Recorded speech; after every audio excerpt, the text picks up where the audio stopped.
On the way. There you go. You are live. Live. Hey, what's going on, guys? What is happening? What's in the boxes first, all the way from Europe? Whoa. Saturn V live from Minnesota. Jeff Walters in the house. Jeff Brown's in the house. Ed's in the house. Dirt Burger's in the house. Who else is in here? Decker. Go Mango, as you say. Yeah, go mango. Go Mango. Mangrove. That's one thing. We had the mangrove fish. And Yeah. the guy was talking about people that call them mango fish. He's like, they're not mango fish, they're mangroves. Florida.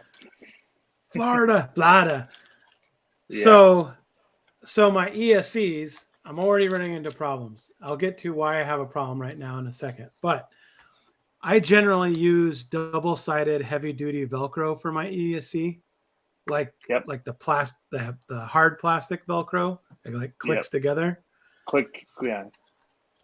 This is the first one I didn't use double-sided hardcore Velcro, and I used real tape. And now I'm kicking myself because I also directly soldered it to the motor. And so I went to go put the My Trick RC light kit in my son's Halo truck. Yeah. And I put the Night Custom interior in his truck, and I went to go set it down on the body or on the chassis, and I was like, oh, You cool. need to move it. The transmission needs to be rotated 180 degrees. But that's not that big of a deal on an Element, except I have overdrive built into my transmission, so that now I have to... It's going to flip it. You need to underdrive it. I need to take apart the whole transmission and rebuild it. So here's my handy dandy little pocket thing. Yeah, that sucks. Jeff Brown says, Tony looks sunburned. I am a little sunburned. So how warm is it down there?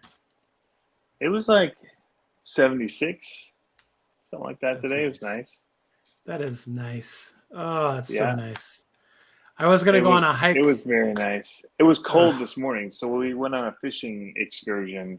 What's cold? Out on the... Well, it was like 40 when we went out this morning on the boat. Well, I mean, you're on a boat out, going 40 some miles an hour. Sure. That's cold enough at 60 degrees.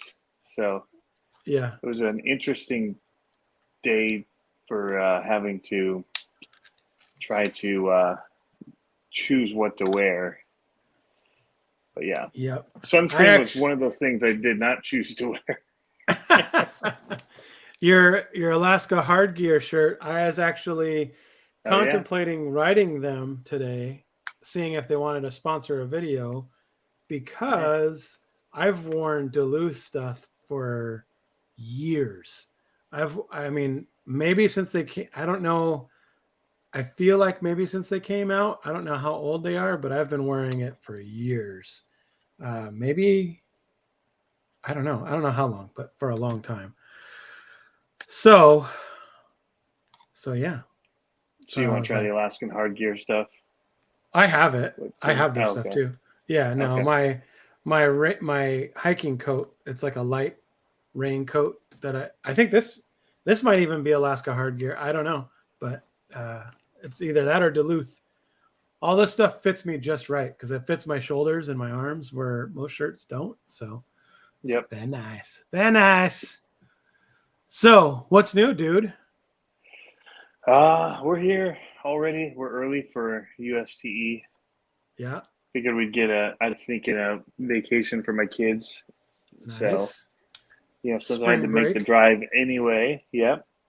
Nice. Thought, I'll bring the family along. And so they're going to hang out here, enjoy the warmer weather. Yeah. My son's like, I haven't sweat in weeks. Telling complete strangers this on the boat today. Like, cool. Cool story, bro. He's excited to sweat. Good deal. But yeah, so I mean, we had an awesome time out. Caught, I don't know, we caught a bunch of fish. Yeah. Not all of them were keepers. We kept some. We got a freezer full of like sheephead, not lake sheephead, like the convict style ocean ones, which are supposed to be some really tasty fish. So that we had trout, sea trout, and a bunch of stuff. My son caught a puffer fish, which came out of the water and went. Yeah, that's cool. I caught a puffer and he didn't puff up. He just was like, "I'm tough, dude. Like, I'm not afraid of you." You don't want none of this. So, yeah. I mean, we had a great time. We were out there for 6 hours on the water. Yeah. Yeah, full 8-hour day out. Like by the time the guy filleted up everything, and it was awesome. So now we planned in a rest day to kind of, in case I was sore from being out on the boat or whatever, that I'd have a rest day before I have to lug around my huge camera all weekend. So, did you bring the big boy? Yeah. Oh yeah. Oh wow. Yeah. Look at that. All set up, ready to go. Nice. I wanted to make sure I had all the cables and stuff, so I set it up ahead of time. So, I mean, I have the big boy. I've got GoPros. I've got my drone. I've got a GH5 and a gimbal, and the one that you shot on the other Panasonic. I mean, I got a ton of stuff. There's cameras everywhere in here. Is that a 9 or a 10 or 11? 9. Okay. Yeah. I'm seriously contemplating the 11. I don't seriously contemplate any of them. When I leave one of them in a parking lot or I get one destroyed. Well, I just mean because I already have I have a 7 black, and I like it, but I want to upgrade, but I was waiting until there was enough disparity in between the two of them. So yeah. I'm missing what they're saying in the chat. Still loving the podcasts. Psycho Garage is in. Dano. Oh yeah, Wood handle and all. Back in doesn't look 12 anymore. Yeah, that's what it was. Especially the 18 now. That's what. Yeah. Yeah. That's funny. That's awesome. So did you bring the entire fam, or is it just the boys' trip? Nope. The whole family's here. Nice. And yeah, we've got all our suitcases and luggage and gear and all that packed up. Nice. And, so totes and fly OGO bags and Pelicans and way too much stuff. That's the only RCs I brought. Now it's the Ultimate Scale Truck Expo. Hopefully none of them are watching. So, the only truck I brought was the Vanquish Phoenix RTR. Nice. So speaking of which, Jeff Brown just said he already sold an RTR. I think that thing looks rad. The more I look at it, the more I'm like, this looks like a pretty cool vehicle. I'm excited to build the other one, the actual kit. So I was watching Hemistorm, which I haven't mailed yet. That's fine. I meant to get in the mail before I left, but I was rushing. No worries. I was watching Hemistorms. That's the only reason that I brought it up. Hemistorm's review on the RTR. He was saying it's so much, you gain a respect when you build the kit for that truck, but then to be able to have it already built is so much nicer. So yeah, I think the transmission, especially for some people, can be intimidating. Yeah, I didn't have to build a transmission for it. For the I mentioned in my video that I'd already built one, but I didn't actually have to build the transmission. Yeah. So yeah, it's very capable. I can't believe the turning radius out of the box, how well it turned. Yeah. When I had it on the course. So yeah, I brought it because all I had was, snow footage and, the stuff of reaction. And I was hoping to get maybe some cool, like, beauty shots of it. So it's not going to be my main thing. It's like, if I get to, I get to. Even if it's just around this Airbnb, there's a bunch of stuff on the grounds here. So nice. Yeah, I was trying to get out today. So I was going like stink the last couple weeks, just going like crazy, trying to get my projects done and just dealing with all kinds of stuff. And I finally finished it late Friday night. I was on an install, finished all my stuff. And then Saturday I played a little bit, but Sunday I was like beat. Like it all hit me Sunday. Like Dude, that install looked so good. Thanks, man. Yeah, my shoulders were killing me. I was like, and they're still tight. They're still like sore. And so I was like, oh, brutal. But I was going to try to walk it off today because the weather looked like it was going to be good on the. So I have 2 hikes that I consider trail fails. One was that waterfall that we didn't make it to because of the snow. And the other one was one that my whole family went on and we ran out of daylight. So I didn't summit. So I was like, I was going to go and do it. And all the pictures from all trails were showing that there's snow at the top a lot still. So I was like, okay. So I was like, okay, no big deal. You know, they all said it's only like the last mile or half mile or so that's snowy.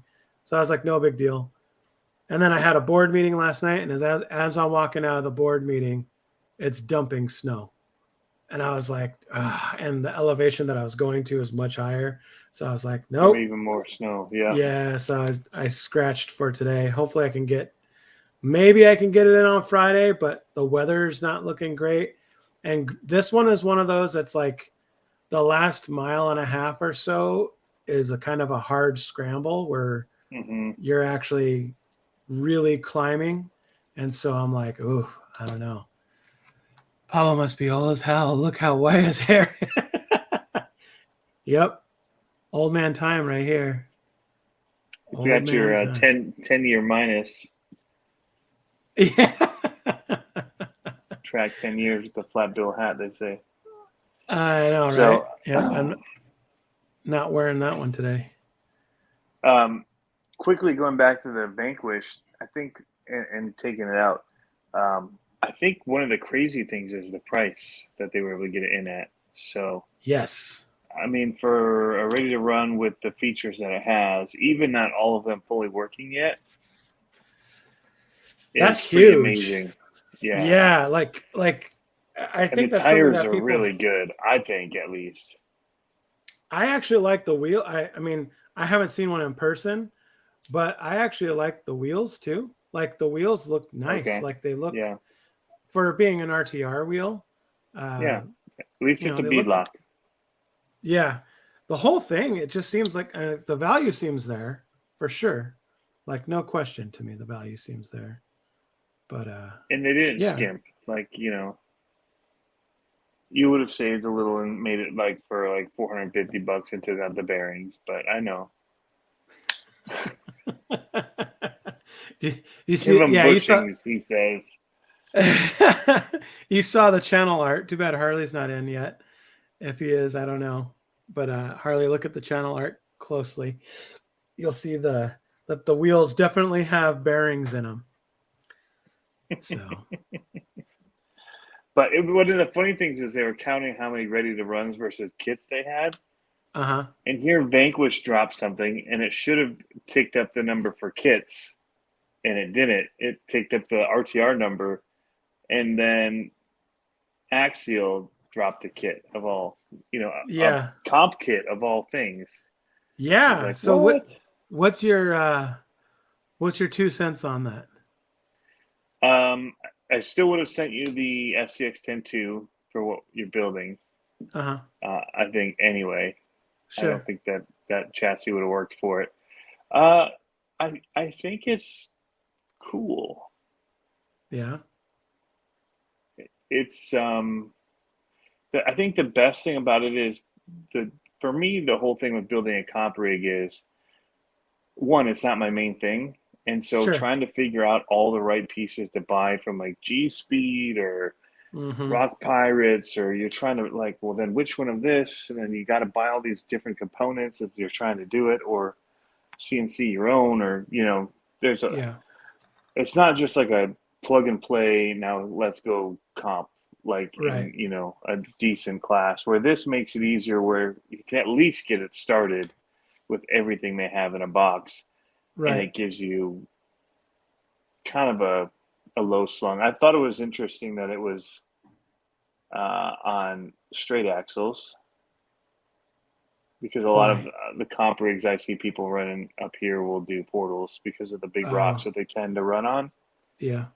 So that was interesting. I don't think it's bad. I prefer straight axles, honestly, so I like it. Yeah. I wish Traxxas would come out with a straight axle rig, because I think especially like their lifted mud trucks would be awesome. Like, yeah, that would be 75% more awesome if they had straight axles. Yep. Agreed. But Agreed. Yeah, I'm kind of indifferent to, I mean, I guess, I don't know. I'm kind of indifferent to the whole chassis thing. The construction of the axles look nice. I wanted to actually look up what the advantage of the Penn style shocks are, because Element went to that too. And I don't really understand what the advantage of that is. Like, aside from changing your what's it called? Your negative droop or whatever it is. I don't really, but you can tune that with changing your shock placement and changing your shock pack, like how you build it. So I don't know. I know Deluxe had a really nice shock and everyone loved it. So I don't know if they just copied it because it was something that people liked. But other than that, the other thing I don't really know much about is that transmission for comping, because I'm not sure what the rules are, but I thought you can't have any changeable transmission in C2. Maybe you can. A lot of times they just make you lock it in and not change. Right. You know, I just mean for in the essence of them being what it is, like, right. You know, they probably could have saved quite a bit by just doing a normal 10-2 ish 3-gear and going from there. But I don't know. I mean, don't know. I think that they just figure some of the classes are probably going to just start changing stuff, and it's ready to go if they want. You can lock it out. You don't have to run it. Sure. So might as well have the option ready to unlock if the classes are like, all right, we're going to let you do dig, or all right, you can have, selectable overdrive, whatever that kind of stuff is. Right. Who knows? As it becomes more the norm, they may or may not change rules for it. Who knows? Yeah. You never know who. And again, it all comes down to who's running them and whose rules they're going to run. And there's a whole lot of that goes on. So. Yeah.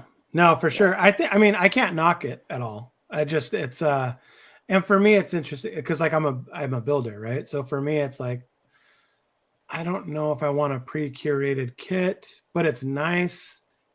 If it was like super cheap, it'd be a slam dunk. You know what I mean? But I can't. Right.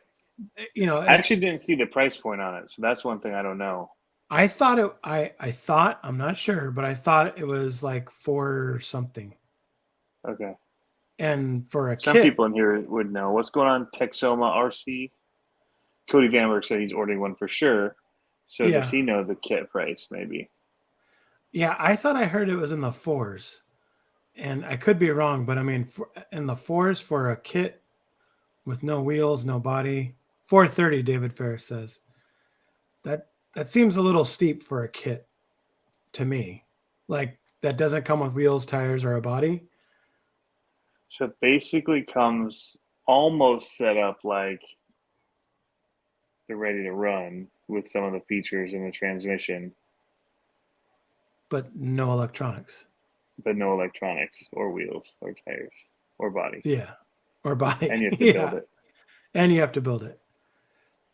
So to me, it seems a little pricey. It doesn't have like the C-channel chassis. It has more of the comp flat plate, which, love or hate, a lot of those guys do it.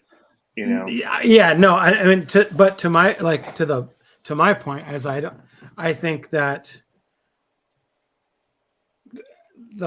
it's a new, like, it's hard for me because I look at that 10-2 kit and it's dirt cheap. But you're definitely getting what you pay for in that 10-2 kit when it comes to shocks and it comes to the old tranny and all that kind of stuff. But you throw basically the same axles in, same transmission in, because you can only lock it out for the most part in some of the comps. Mm-hmm. And then you buy your own flat rail chassis and you're still cheaper than what the kit is. You know what I mean? So I'm like, I don't know. It seems and here's the reason why I can't knock it at all. I mean, aside from the price being a little expensive, but I can't knock it at all because there's new parts. It's not just the old parts kind of thrown into a kit. Yeah. So there's new costs generated with that. Yeah. And so and it's probably not as big a run. So that's also going to increase cost. Right. Because the comp kit guys are not it's not a huge group. Yep. The people in it want to think that it's very popular because they're part of it. And I feel the same way about monster trucks. Sure. But it's really not like a huge niche in the industry, like compared to other things. Yeah. So it's definitely smaller quantities, which is also going to drive costs. So some people are saying Ultra kits are $900. Phoenix kits are $400, and Phoenix kits come with a body, wheels, and tires. Right. And it's a lot more mechanical than what that kit is, meaning all the different gear transmission options, all that kind of stuff. He said it's pretty close to the VFD, the new one. Josh said it was pretty close to the idea behind how the VFD. Yeah, but it doesn't have all the options, is what I'm saying. It doesn't have the rear lockout. Oh yeah. That's all I mean. So Crazy 4KVs RC says, I'm with Pablo on this. 430 is a bit steep for me. Unproven trans axles, etc. It's targeting those getting into the comp scene, but 430 plus cost to finish it. I worry it'd be too expensive for them. I don't think it'll be too expensive for them because I saw someone else say, you double that when it comes to comp build. I agree and disagree with that. I think that you can do a pretty good comp build for cheap. People do it with the Element ones all the time. So that's what I was just going to say. Yeah. So I was just going to say, you can buy an Element kit for like $220 something, I think. I don't know how much they are, but the Enduro kit for that, and then get your flat rail chassis, and you're still under $300 for a complete truck, except for wheels and electronics and your stuff. But if you're comping, odds are you're going to have your radio already. You're going to have a motor already selected for it, all that kind of stuff. So I don't know. Like I said, I guess one thing that I would agree with is that some of that stuff is unproven for that price, but it is Axial and they make good products. So I can't really, knock on that. Yeah. I mean, like people are saying, the videos I saw of it, the climbing angles and some of that was pretty impressive. Yep. For it. But again, that all is going to come to setup on how the person set it up, wheels, tire options that they chose. Yeah. So like if it was me doing it with the Hustlers, I could climb up anything. But if it's you doing it with the Hustlers, it's like you couldn't get over a pebble. Nope. You're like, these tires We don't have fake rocks. We don't have fake rocks on the East Coast. Dude, so Saturday. Pour grape soda on your course before you go out. I've seen you. So Saturday, I got to play for a minute, and I took that Bezgar truck out. I don't know where I put it. Oh yeah, that little guy. Bro, that thing is bananas. It is like it's overpowered. Like it's overpowered. They're showing their stuff. They're just like 540 in this little guy. Let's go. Yeah, like I wish we would have had that when I did my little the Enduro 24 thing, because I would have put that power plant in there and just boogied with it. But that thing is wicked fast on 3S. We turned it down to this. It's got a selectable thing where you could turn it down to like 75% or whatever. And it was still really fast. I mean, it's like you're doing, if I don't know speed, but you're doing probably 20 miles an hour, and then you hit the throttle and it picks the front wheels up and wheelies. Like it's impressive. The thing is, it's a little hard to drive because it's so hot. So I think if you did 2S on full power, it'd be a lot of fun to drive. But it was pretty cool. And then I took out my Bug, my Bisho Sendero. That thing, I was super impressed with that thing, dude. Yeah. That thing was creeping over everything. And I got to set up the steering a little bit differently because the steering, I actually flipped one of the linkages over and it didn't work out. So I got to flip it back and then it should be great. But yeah, I'm excited for that one. That's the one that I'm taking on trails with me to go like these long hikes because it's a little lighter. Which one was it? The Bug The with new, my, your Bug one, yeah. yeah. The Sendero, yeah. Yep. So, and then I drove that, and then I drove my Sendero SE, just in my backyard a little bit, and it was good. It was funny seeing the difference between an LCG short wheelbase, super creepy crawly motor compared to the Enduro SE. It was like night and day, but it's still fun. Yeah. Yep. Somebody was asking as Brian Koshner asked if I got the Axial Pro, SCX10 Pro, and I didn't. And I'm seeing this. I'm reading Jeff Walters' comments. He wants to do 1/10 comp, but he had too many rigs as it is that are not built, and that's the same. Like that's one of the reasons I can't even think about building something right now with all the other things that I haven't built yet. Yeah. So that's my thoughts on it. It's like I wish it was a roller kit like the LMT roller was instead of pre-assembled. That was one of the things that Red Cat did that they phased out that I think if it came back to market now, they'd make a killing on. They did. I don't know if you remember, they had the Gen 8 roller kit and it was dirt cheap and it was just a pre-assembled truck and you just put wheels on it and a body and you're ready to go. Or wheels, body, and electronics and you're ready to go. Yep. We bought them and comped them on a camping trip, guys, weekend, RC guys. We went away and this guy bought two of them and we split into two groups and we got to add from like our parts bins, motors, whatever. Yeah. Body, and then we just comped them. And dude, it was the first I'd ever driven one, and I was pretty impressed with it. That's why I ended up buying the Gen 8. Yep. When they came out with the Scout, because I thought the Scout was super cool. Yep. So it is a cool truck. Yep. We still have one, or a chassis. We have the body too, I guess, but we never use it. But yeah, he said 169 is what that price point was. It was dirt cheap. Yeah. That's really good. And a roller. So, I mean, we just, in an hour, built it up and we were off playing. Yep. We had a blast. I think the Red Cat, that's who I started with. I think the Red Cat's a very underestimated. The one thing, though, that they got was because it broke more than others when it came to the knuckle at the time and then the panhard mount, right? Wasn't that the... I never really broke those. What I broke, and you broke it once and you replaced it with the HD, was the CVA joint. That's it. In the portal gear, where the portal CVA went into the portal gear, it would snap off the sleeve. And then they came out with the HD one, which just had a lot more meat around it. And once you did that, I wouldn't say they're indestructible, but I mean they were like way more solid of a truck. And they did awesome. All right, Fishbill, I want to answer this real quick.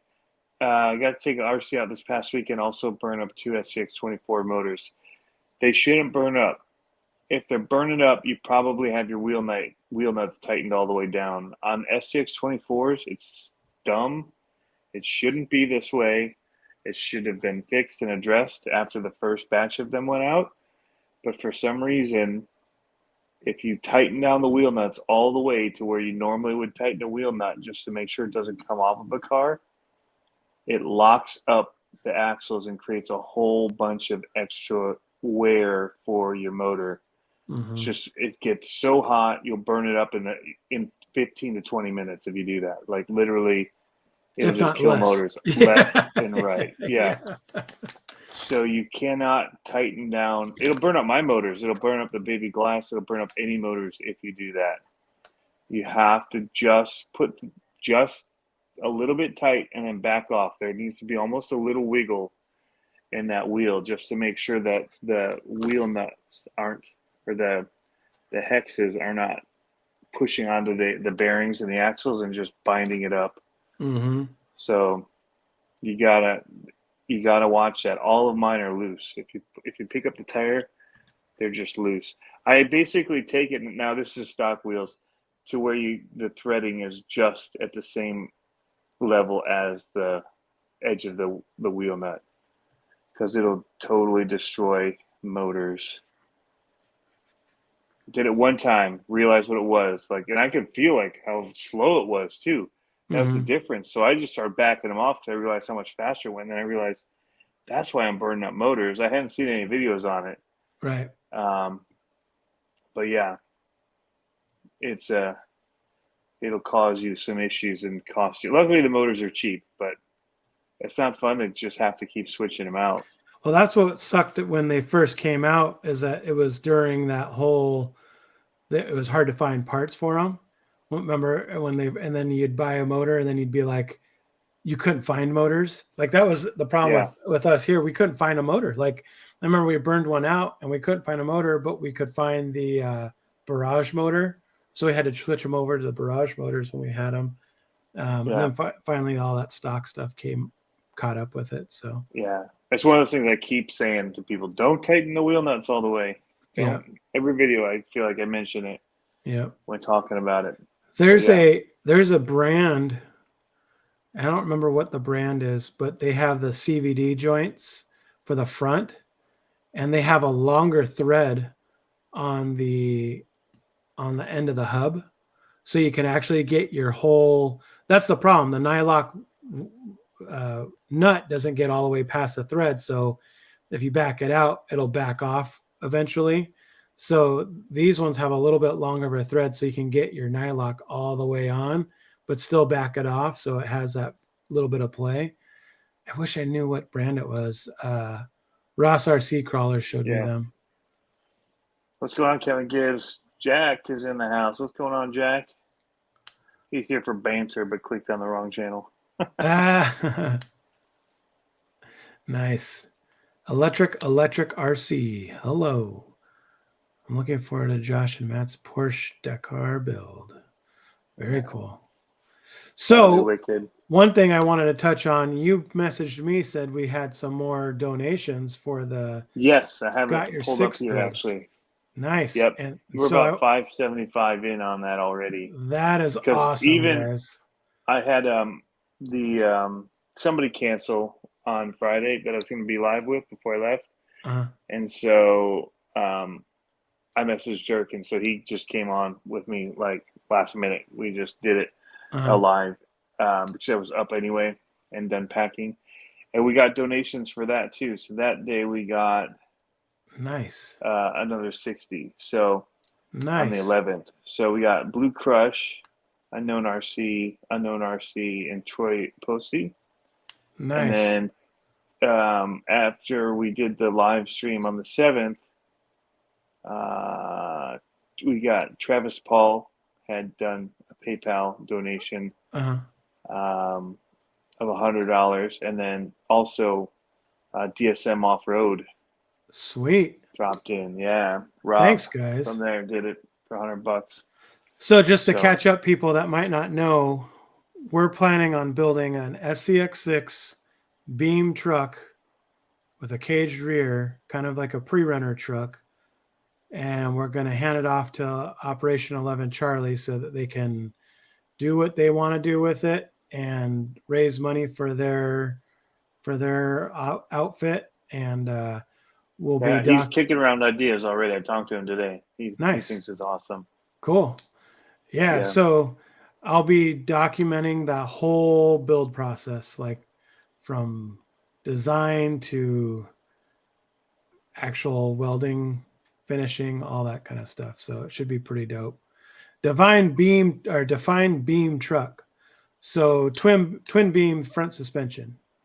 Yeah, and I have Casey. I mentioned Casey earlier, but Casey Dolph put in $200 via PayPal. Whoa.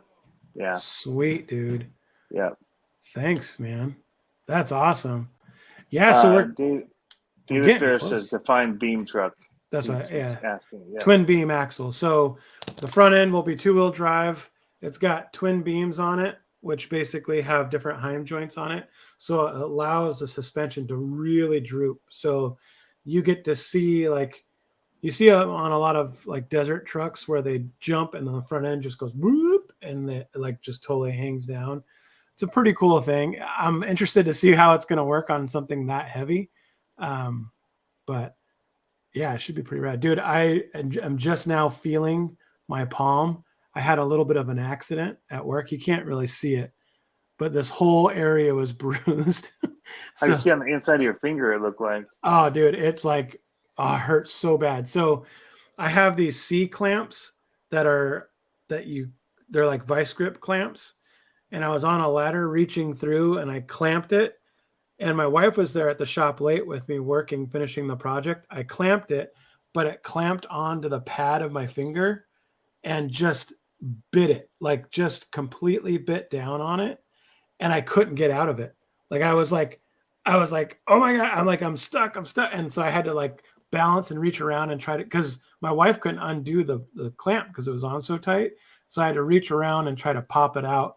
And I popped it out and it was just this huge, like deep bruise on my palm.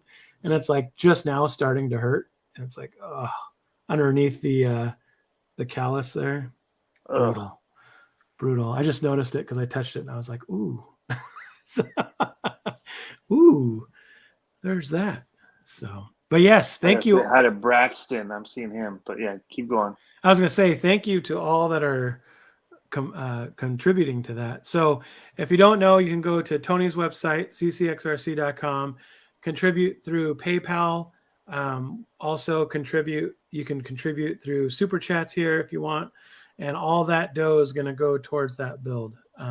We're going to cap it. What did we say? Cap it at 1,300? 1,300 is what we're trying to get to for the build supplies. Yeah. So the other thing is it's the body, or I'm sorry, it's the truck, tax, and the body has we're going to use the Proline K10 for it. And so I think we were talking offline about, do we go just the cab or do we go cab and hood? What do you guys think? Tony thinks cab and hood.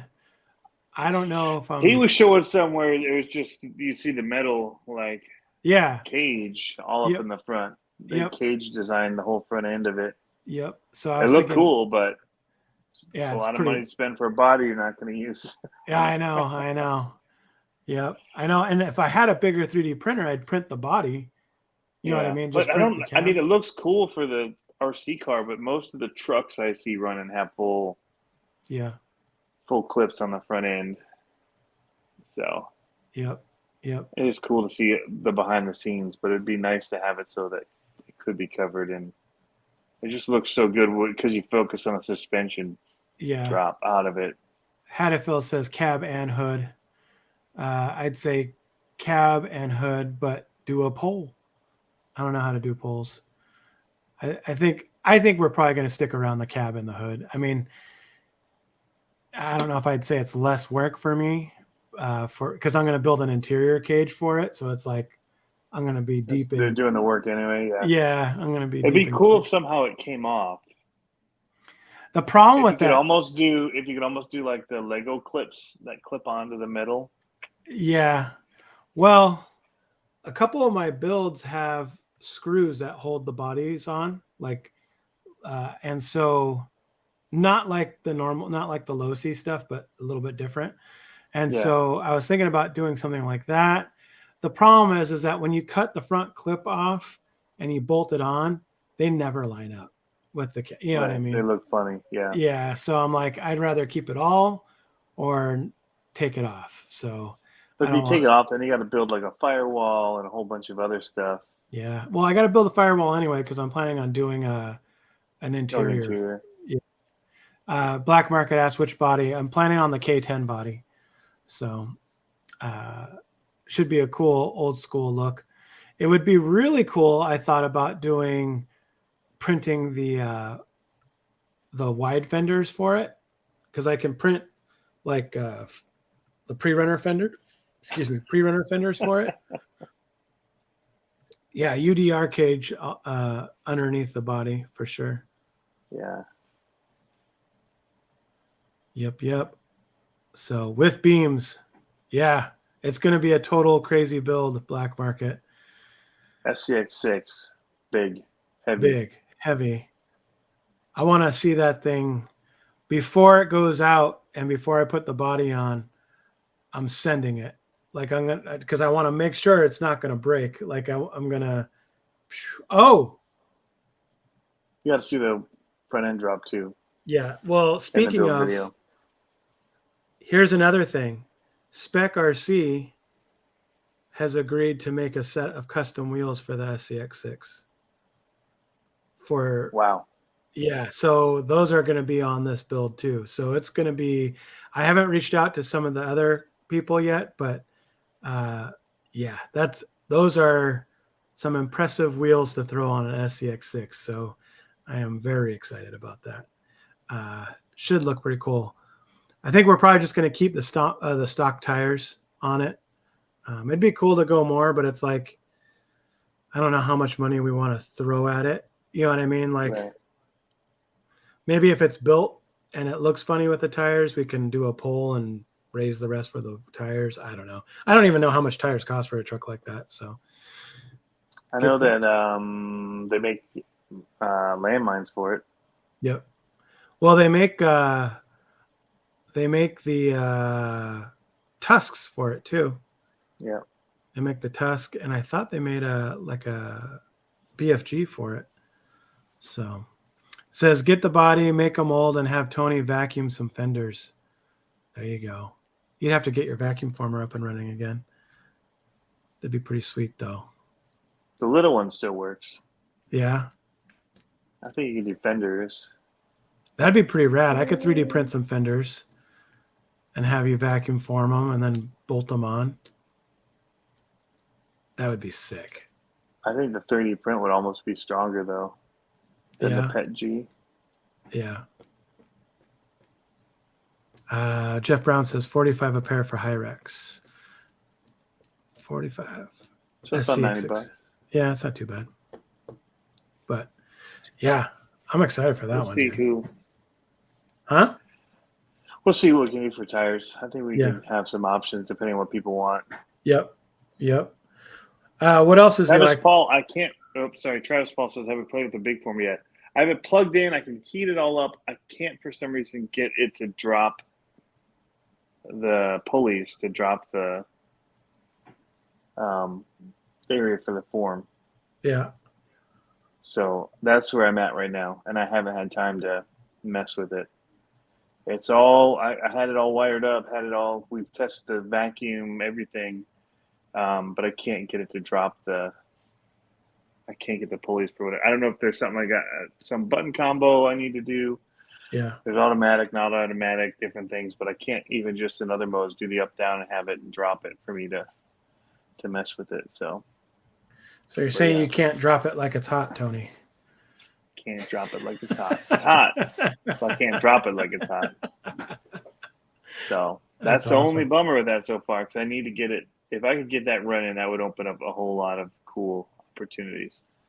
But all of it is so time consuming, and it's mainly the mold part of it. Like right. That whole side of it. If I wouldn't mind doing all the rest of it if I could get good molds made. Sure. And so that's where I want to invest. I need to have some stuff drawn up for some bodies that I would want to run, and then go from there. I don't mind some of the other side of it.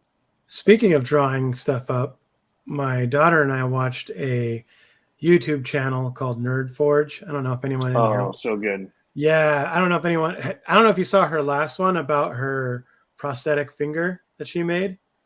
It was so rad. Like, it was so rad. Yeah, and so we started binging her other videos, and we found one that they were doing a 3D modeling program called Blender. And I've ran across Blender before. I didn't know it was free.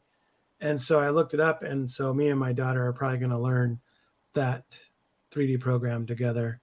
And what the cool thing about Blender is that if I bring in a 3D body, I can sculpt and pull and do all that kind of fun stuff rather than actually having mathematical geometry, which is tough. But yeah, I'd be really interested in playing with that.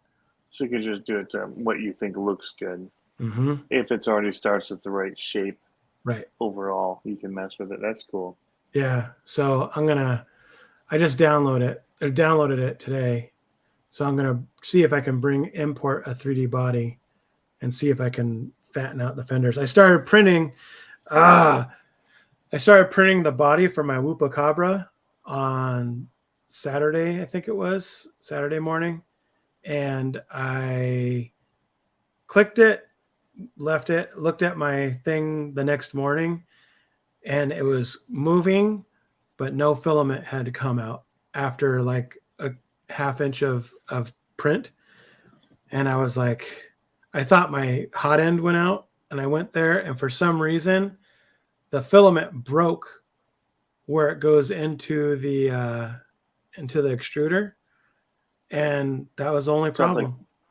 probably was a filament wrap wrong. Yeah. Sometimes when they wrap the filament, it just pulls on it. Yeah. Pulls over the. Yeah, it's not a good wind. Yep. I've had that happen once before. I was like, but the crappy thing is this build or this. So this is the front clip. I made it with flared fenders on it. So I can only print half of the front clip at a time. And it's a 2-day, 7-hour print. So I was like, I just lost all that time. So now it's printing again, and hopefully it'll last. 2 days is a long time for half a clip. That's a lot of, yeah. So it's like crossing my fingers. You have all the stuff printed for mine, right? Now? Yes. I'll show a teaser of the hood. Oh, baby. I showed you the hood, right? Yeah. Let's see. Better than the filament coming out like spaghetti. Yeah. Yes. I'd rather break and shut off. So this isn't glued in yet because I'm going to wait to glue it in until it's painted. Yeah, that's awesome. So I made it in 2 parts so that it'll actually have like a volume to it. And yeah, I think it'd be cool to hide a little LED in there just for you. Oh, so glow. And just to take me off that I have a light issue. Yeah. It used to glow. It doesn't anymore. Yeah. The first run, it stopped. But look at that. Yeah, that's nice. That's a cool. I mean, the print is just. There's no touch up on that. Yeah. Yeah. Where am I? Over here. Look at that. No touch up. Done. Ender. There you go. Ender 3 Pro. I looked them up and they're like $229. Remember we were being asked about that? Tanker T68 says the Overture filament I got on Amazon does that all the time. And that actually used to be the Amazon filament. The Overture is what I've been told. Uh-huh. But yeah, it does have a lot of issues with that. There's your that cab. Looks really good. So I don't know if you can tell, but I chopped it a little bit. So normally they're a little taller. Yeah, you shortened it. Yeah, I chopped it just You a did little that bit. Just to make it look better. Editing though, before printing. Right. Yeah. Yep. So, booyah. Looks pretty cool. Really good.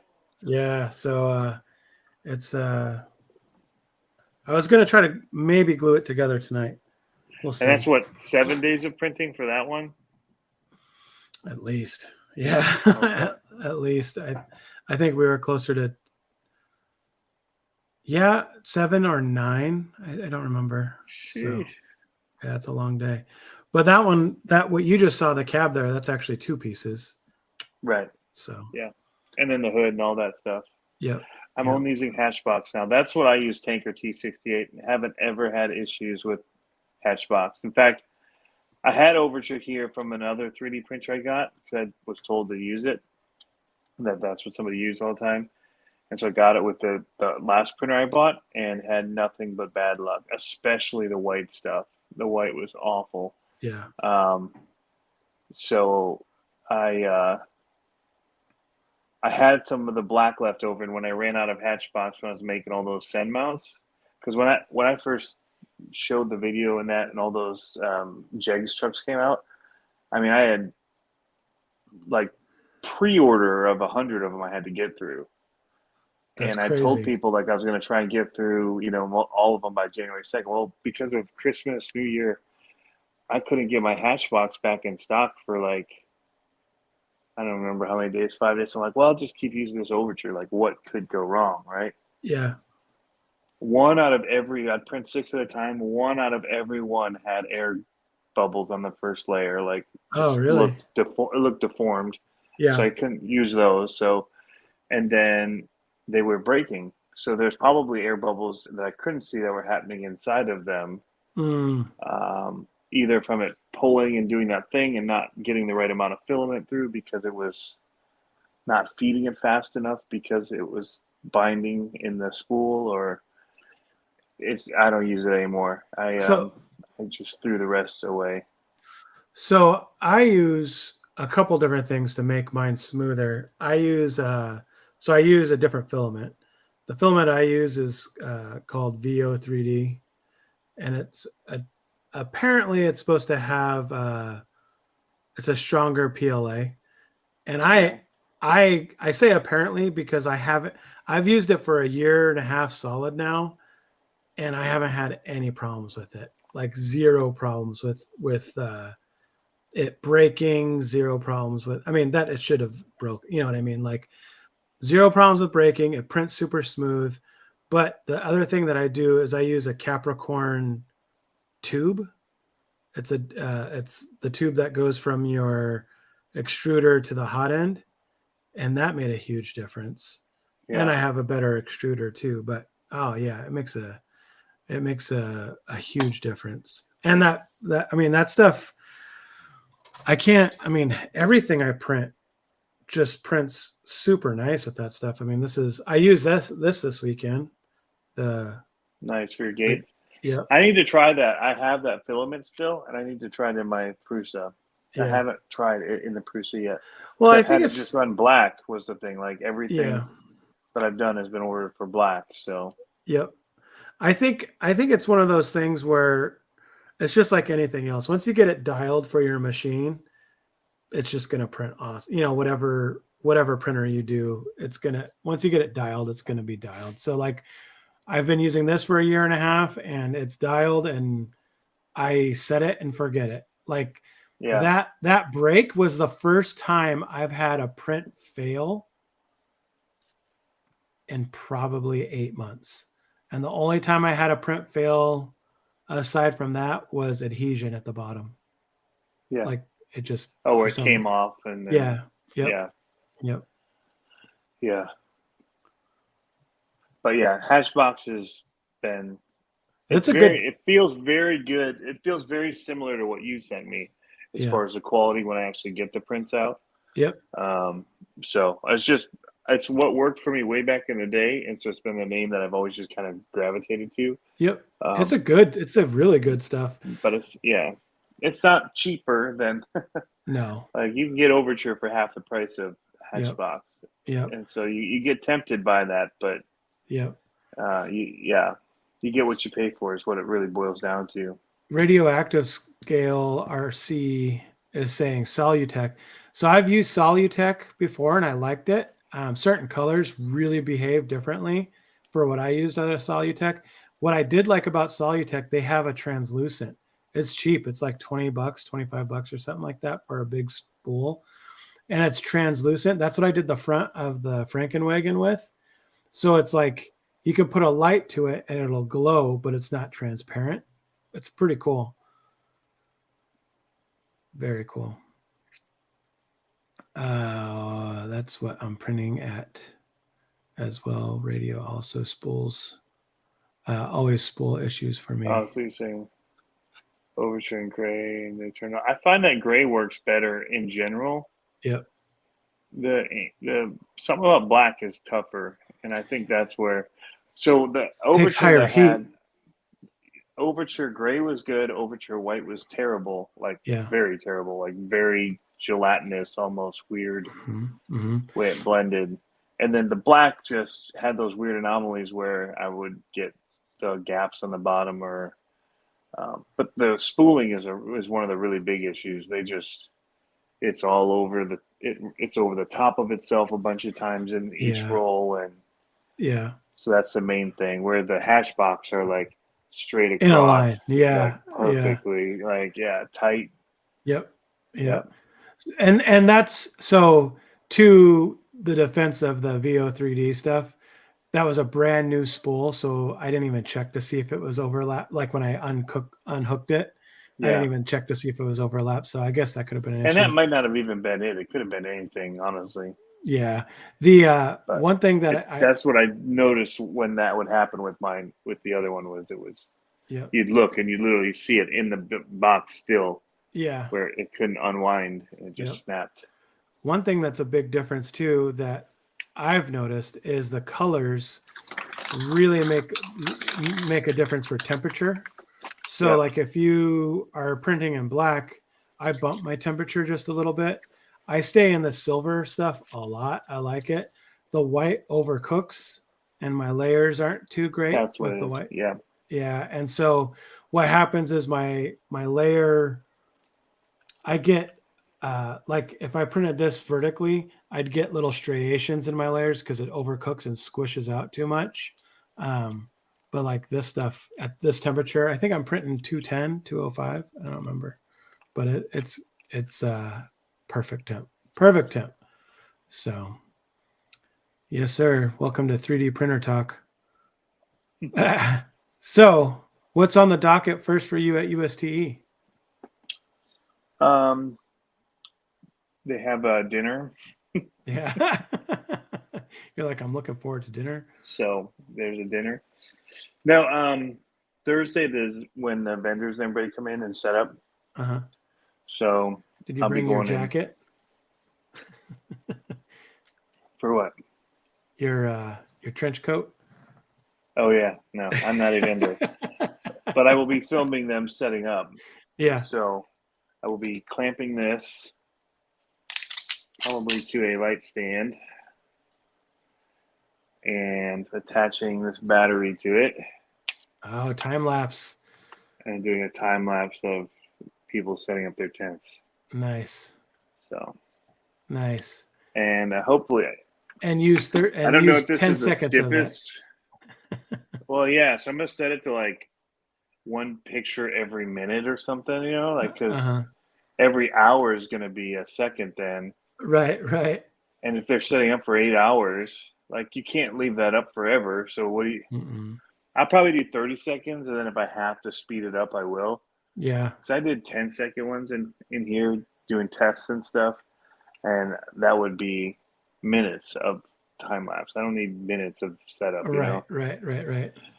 or the storage of the files for that. So I think I'll do. I think I have a better chance of it actually finishing if I have it set to I do 30 30 seconds. seconds. So Yeah, I would do 30 seconds. And then you could, like you said, then you can speed it up or whatever you need to do. It's easier to yeah, crop out parts, all that kind of stuff. So when yep, someone stands right in front of the camera for 20 minutes yeah. No, as they're setting it's gonna up. be up. It's gonna be up on a stand. I bought a light stand. It's not my heaviest one. I had to get one that would fit in a suitcase. So it's just so much. That's the hard part, is like trying to get around. And you already have to walk a lot. I should have brought my golf cart. Like we talked about towing the trailer, and then, but I'm You like, drove then down every there? night, yeah. I'm like, but then every night I'm gonna have to hook up the trailer and then tow the golf cart back and plug it in, and like it's kind of a pain in the butt with everything else I'm already hauling around. I would say rent a side by side, but I don't know if they're as expensive down there as they are up here. Oh, They're they're expensive. stupid expensive to rent Yeah, up here, yeah, like ridiculously expensive. yeah. And it doesn't have to be that powerful. Like it just is like a grass field. You have to get from where the tents are to different starting points, Yeah. and they're pretty far apart. There's 10, I think 10 courses plus Nice.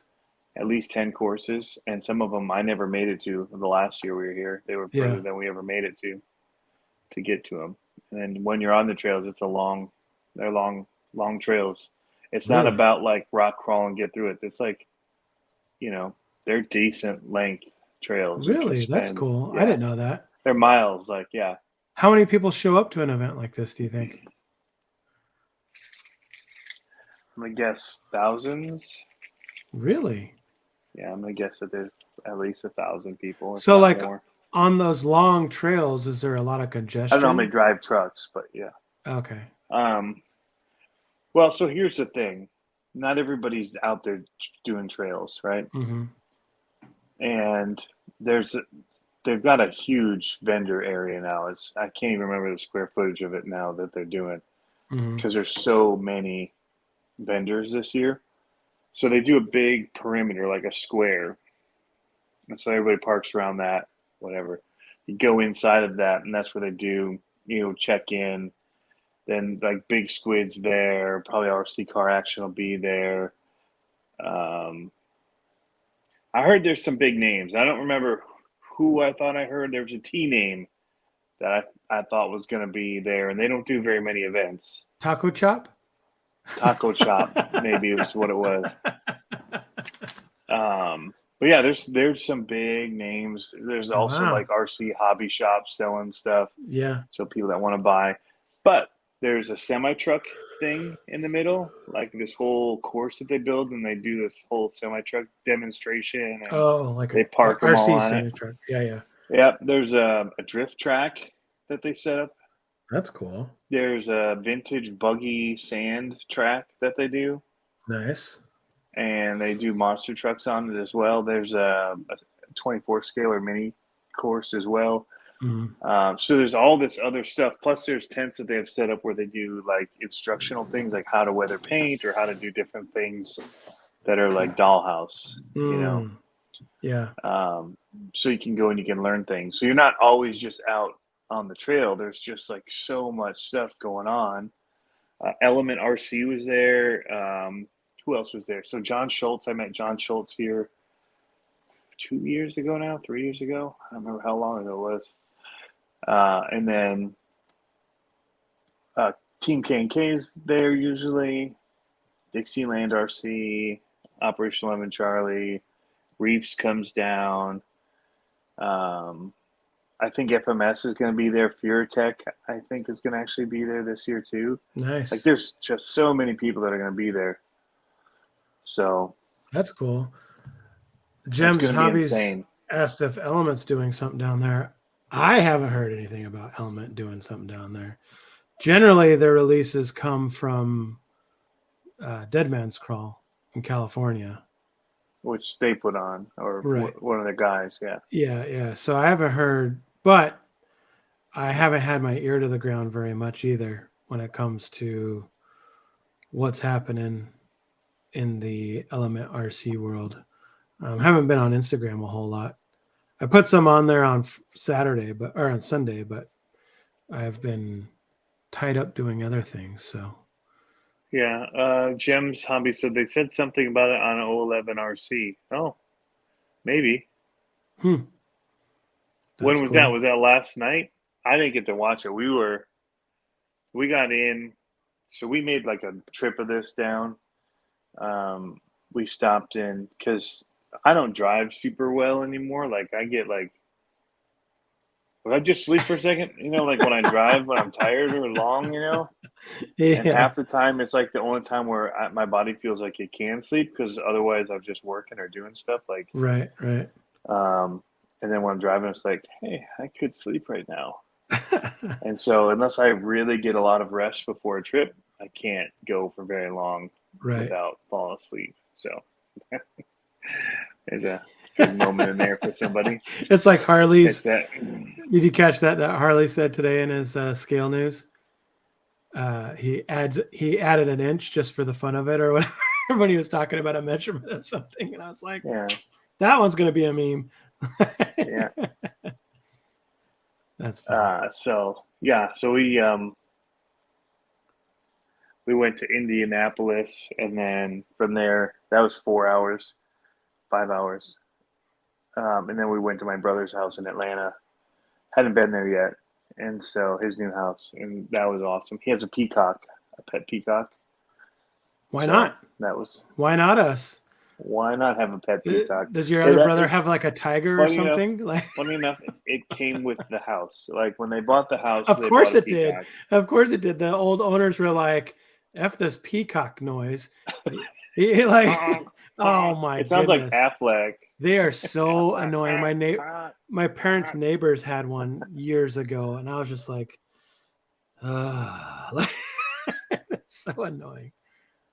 Yep. So he has a beautiful peacock that he was worried about. Funny story. Like this is random. Okay, off the RC topic for a second. Yeah. So he also has a nice new Corvette, like not the mid one, the last one before they went mid motor. Because his boss had it and was selling it.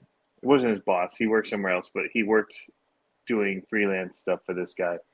He was going to get the new one. Sold to him for a song. Awesome deal. I would have bought it if it had been offered to me for that price. Yeah. And then, but so it's cold. Like they were getting that cold snap, I don't know, 4 weeks ago, something like that in Georgia. People down south would know they were getting it. And they were worried about the bird freezing. And so they got he spent all this money on little heaters for it, outside, but it was still shivering. And so they let it through the house, and they put up all these barriers so it would walk into the house and then go out into the garage where it could stay warm. Well, he also set up barriers trying to keep it away from his Corvette. Anyway, somehow something happened. Oh, one of the people accidentally let their little kitten out in the garage, spooked it. It went flying on his Corvette, up hanging on the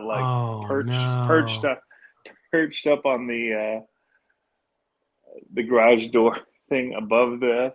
It's just shedding stuff all over. Oh, it was not fun. Anyway, random off topic story. That's There's crazy. A lot more with that peacock and craziness. It's like I'd let it freeze. I know how to keep it warm. It's called a deep fryer, and then. Right. You're like had it an inch out of habit. That was it. Yeah. That's funny. Yeah. Okay, they said something about on Operation 11 Charlie. It's a giveaway truck they did a few weeks ago. The rep from Element. So it's one of his rigs that he's raffling off, I think. Or doing something for them. Okay. I think that's what it is. Because he was trying to get rid of a bunch, remember? Yeah. He was trying to pare down his rigs. Yep. He was just EE, eclectic electric. Oh, I said electric last time. That's funny. I was like eclectic electric. Yep. That's cool. That's cool that they're raffling one off or doing whatever it is that they're doing. Very neat. I don't know if they're going to be there, if they just sent it to them and they're going to do something at the event. I don't know. I haven't seen any lists or. Yeah. I'm probably going to try and pop over there tomorrow and just see what's. Well, I want to get a lay of where things are and where the sun is. How it's moving for the afternoon, mainly for the. That's killing me today. I went out and tried to do some video of my trucks on my yard, and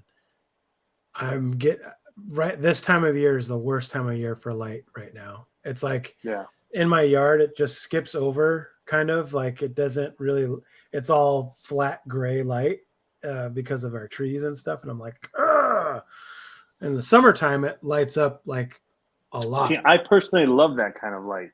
All these RC people love hitting it with bright light and whatever. I love even shadowed, in the shadows, but bright, just smooth, clean. Yeah, see, mine's I just love that light. It's gray though, is the problem. And so when I get gray in my backyard, the contrast gets so muddy because it's so dark. Because of the gray, yeah. And so it's like, even if I try to change my white balance, it's still not I'm not out there with a gray card or anything, but I'm like, Yeah, Yeah, it's not this. Maybe I do the cloud one. Yeah. Yeah.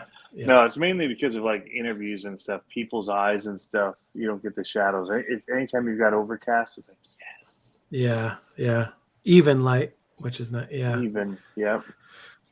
Yep. But I'm I really think contemplating moving my desk around here. I've been really thinking about it, but I don't know if I have enough depth in my little area that I have as my studio area. But I was thinking about doing it and putting 18 inches against this back wall here where I would put all the cars down low, like mhm. in racks down low so you don't see them when we're talking, but then making a mountain scene. And that would be all across. This is like probably 16 feet, and just doing a mountain, like, just like a little 24 scale Yeah, up and ups and back. downs, and Yep. Yep. And just having that behind me. I was like, I've oh, been watching so many crawler course builds, and people keep sending them to me ever since I did that video saying, yeah. "Hey, we're doing it." Yep. And when I get back, that's priority number one. Well, USTE video is priority number one. But Yep. while I'm working on that, in the moments where I'm not building that, because I need to be making my own content on top of that at the same time, Right. I'll be working on finishing that up, or at least getting it more drivable so I can be running on it and changing things last minute if I want to. Yep. So yeah, but I've been watching a ton. There's so many different cool techniques for a lot of things. Yeah. The one thing that I keep seeing in most of the videos that people send me, which is awesome for like scale diorama looks, is there's a lot of bridges and there's a lot of narrow, like single pathways up that kind of bridge over things. Yeah. And then there's a lot of cool depth and stuff for their course design look, like as But you're a stuck with it. dollhouse. Yeah, but you're stuck But with you're it. stuck with where you can go, like. Yeah. And so it's just the repeatability of it for me is like I'll be done doing it when I'm like Yeah. very quickly. I won't be running it anymore. But I'm there's other techniques that I'm still taking from it, as far as way people. One person had done like the Adobe type outdoor That's what I want to do. Yeah. plaster for Yeah. theirs, and it Yep. looked really good. Another person used deck over stain, the stuff that you use to repair decks that have like a lot of splinters and like gaps and Oh yeah, cracks yeah, and yeah. all the. It's It's like really bed thick, liner. and Yeah, it's like it's almost like bed liner. yep. So the only thing that I don't want is I don't want the weight of the plaster or the Adobe or the other stuff that it's going to make it heavy. Yeah. Um, You and know so what that's what I'm trying to find is like the best of both worlds, where it's like grippy and like helps firm it up, but yeah. isn't heavy. So what I want to try is, have you seen how people make the rocks out of plaster and tinfoil? No, So there's two ways of doing it. They take I have a tinfoil. feeling I'm going to be woke up by a video about this at about 3 a.m. I'll so watch it, and then I will so not go back to sleep. so they make like basically a vessel, a bowl, like Yeah. of tinfoil, and then they pour plaster in there, and then they just Oh, yeah, pull yeah. the tinfoil Pop it out. out. Yeah. But the trick is to get the weight down is you take foam and you And shove shave it in. the foam into your plaster mix. And so you pour the plaster in and it's got foam in it. So then you're at like 40% foam, 60% plaster on a rock, and it's like Yeah. hard and light, and oh yeah. Yep. Yeah. And then you can tint it. Yeah, so it's like, and put sand, all kinds of cool stuff. Like, Yeah. yeah. So with paint. Yeah. Well, you could do So that with the plaster too. yeah. So the paint is something I've thought about, just roller paint with sand in it. Mm-hmm. So that's an option. Mm-hmm. I'd probably be doing paintbrush because of the way that the hills get all. I Yeah. guess you do a really thick nap. I was originally hoping just spray paint it all like I did the last one, but now that I've spray painted the wall indoors, I will not be spray painting anything else indoors ever again. The other So thing I that either have to take those pieces out, which isn't a big deal. I made them so they can be taken out and just spray paint them, or I just get a brush and paint them. so the other thing that I want to try is, you know how you did your crumpled boxes and then you put your plaster cloth over it. The You can do thing I, foam too. I just couldn't find the cheap stuff. right. Well, the other thing you can do is you could do that, but take fleece and staple the fleece down over that, and then take resin and put your resin, like your boat resin or whatever, and put that over the fleece. But then you can sprinkle in your sand into that before you paint it, and so then your resin or your fleece, however you mold it, gets rock hard, and then it's like super light because it's basically like a plastic sheet form to what you want to do. And that's pretty cool, but it's pretty stinky, but that's like super intense. They have Granite Look spray paint. So I bought a couple things just because I wanted to do some tests for a video. Yeah. I did buy the Granite Look spray paint, and then one of them's like a sandstone color, Mm-hmm. and it's got the bumps already in it. So that's Mm-hmm. one thing.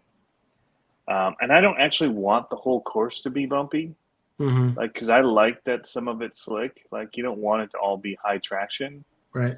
because it just simulates different types of material. So, but I also bought the stuff that they use for like ceilings Yeah. and all Popcorn that, that ceiling kind of texture. popcorn. Yeah. So I thought I'd try that and see if Yeah. when spray painted, if it would firm up enough that it wouldn't all flake off and roll away. Because I was trying so hard to get out to our local hobby town this weekend because they have a nice track or 24 scale course. And I really wanted to get out there. I got tired. I was like, because I need to I haven't seen many videos of that place. So I was like, I got to take a video of this place out there. as people are saying, Mod Podge and dirt, and I would do that as at the last part, like, and I won't do the whole thing that way. Yeah. So there will be sections because even that, as you drive on it, it's just sand and dirt and glue. It just starts to come out, wear out. But that's anything that you're going to put on, any sand and paint, whatever. All of it's eventually going to just. Kevin Gibbs goes, they have Granite Look spray paint. Oh yeah. Yep. And there's a couple of them, and there's one that is better than the others, that it actually comes out more textured. And I don't remember the name of it. So I bought the textured something effects. Yeah, it's Rust-Oleum effects. Yeah, Rust-Oleum one of them comes out and it's like a smooth, it's not smooth, but it's like a 80 grit sandpaper.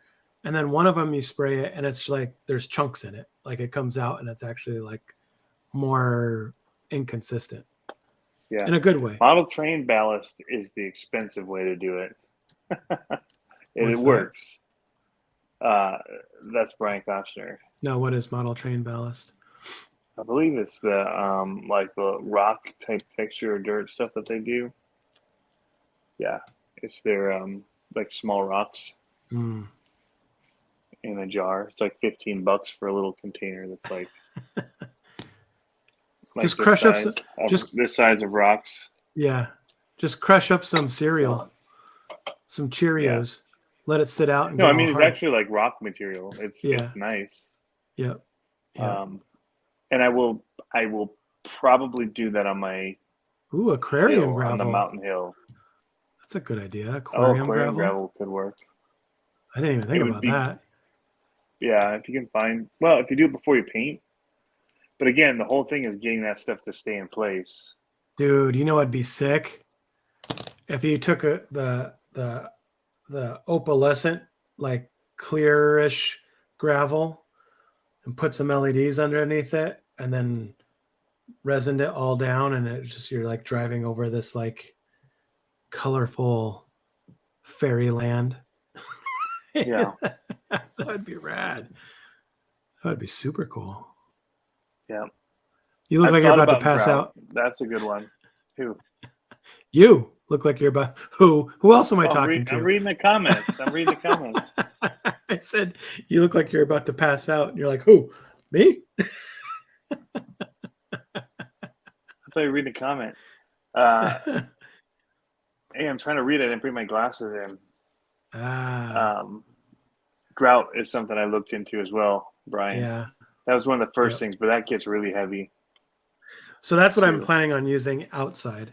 My dad came over today, and I was grilling some steak, and out on my deck overlooks my racetrack and my rocks and stuff. And he came over on Saturday. So real quick, Saturday when I was playing around with the different trucks in our yard, I was also testing my new microphones, and I'm hoping that they just crapped out because my battery was super low, like about to die, and it wasn't powering the unit Oh, enough. probably, yeah.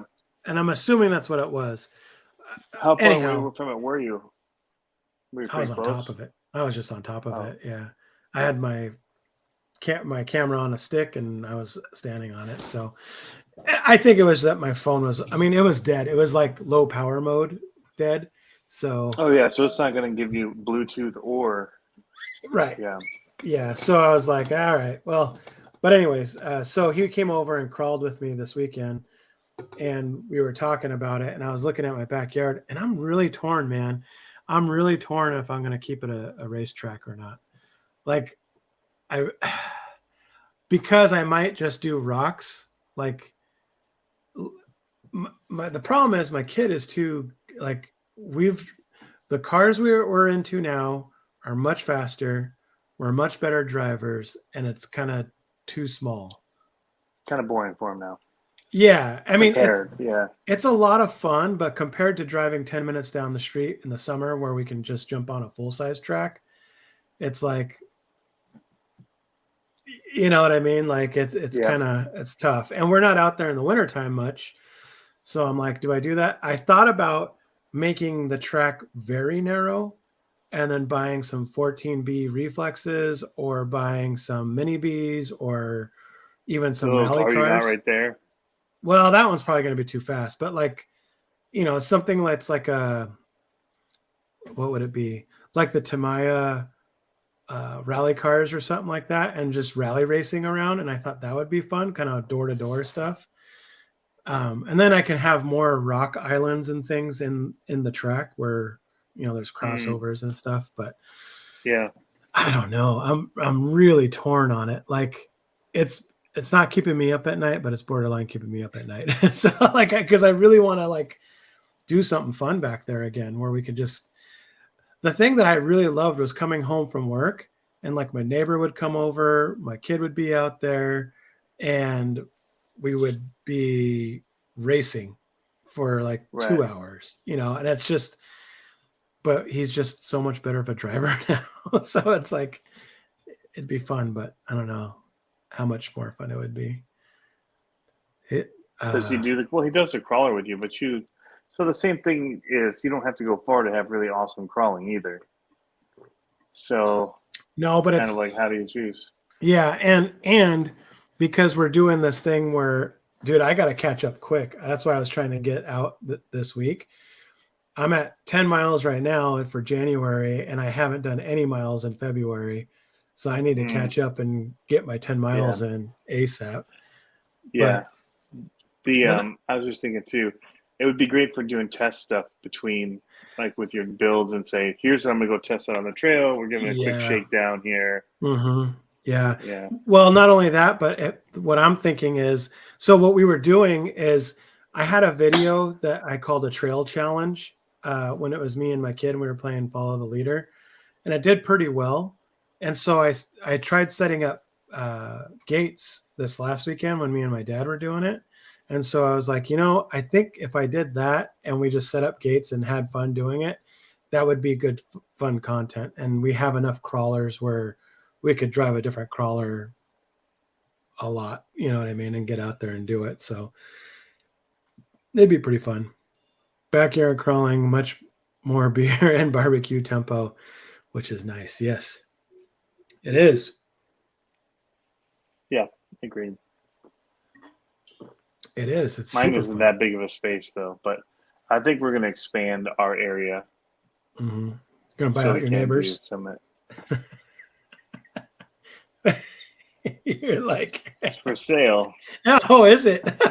And I really want that. They technically own that whole ravine downside of our, which would be amazing for crawling. There's already, like, I thought when we were in there, like we had all the way to the water. Like there's the ravine that goes between this little creek or whatever runoff thing that goes out to the river. I just figured we would own the one side of that and they'd own the other, but they literally own all of it right to the bottom of the hill, like from our driveway down. It's not like they would care if you got down there. It's not These like ones wouldn't, but you don't know about the next ones, you know. See, that's a question mark.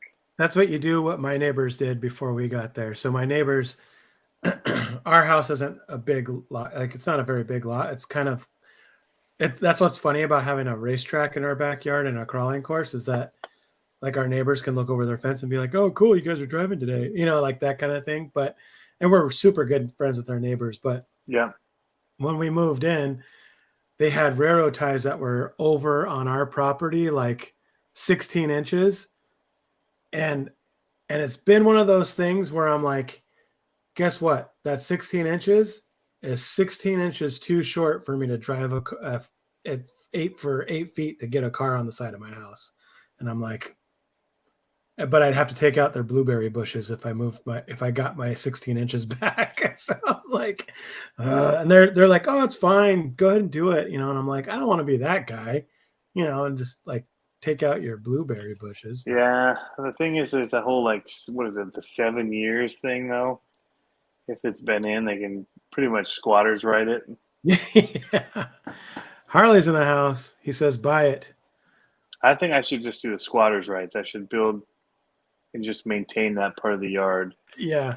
Yep. Hey, you kids, quit crawling in my ravine. Right. There's so many rocks. So we already go down and in there because there's a cool little bridge and stuff. And there's this whole rocky area that goes, and it actually goes under the road. Like it's a pretty busy road in front of our house. And so there's a whole, what is it called? The pipe, the drain pipe. Pipe, yeah, whatever but huge, like so deer can go through it. It's made so that the deer won't cross the road, so it's tall, you know, like you just kind of duck and you just walk through. Yeah. So you come out out the other end like Schmeagol. Yes, yeah. Like there's so much stuff, but the rocks down there would be awesome for crawling in, and there's water running through it, and not deep. Well, depends when.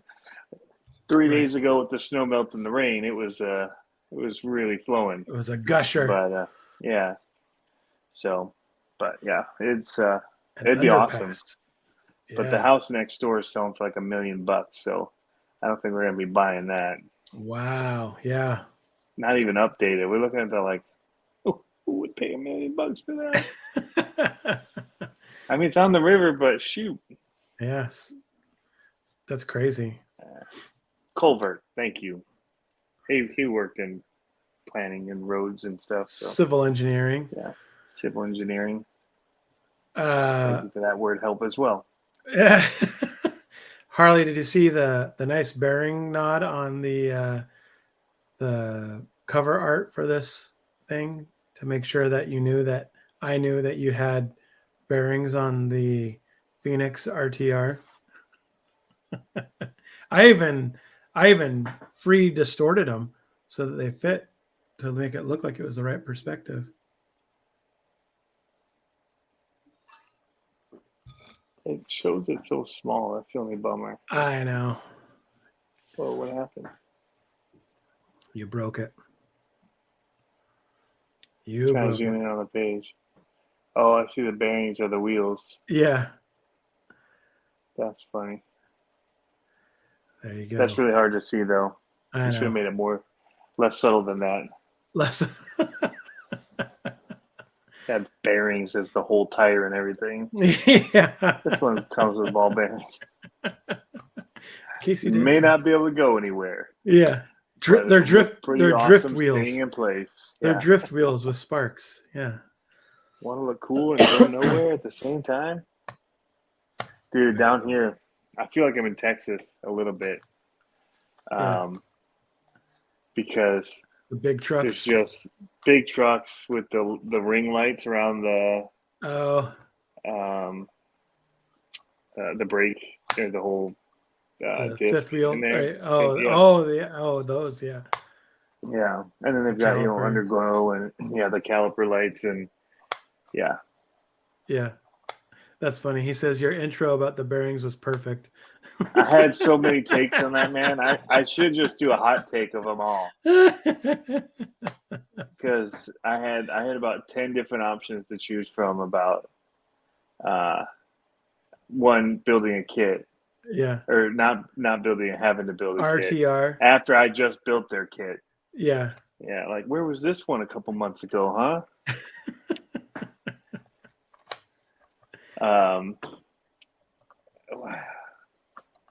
don't know. There's several. I finally like, some of those are a little over the top. Yeah. So we'll just, and I just cut in the bearing part from a different one. Like, I mixed a couple of different ones because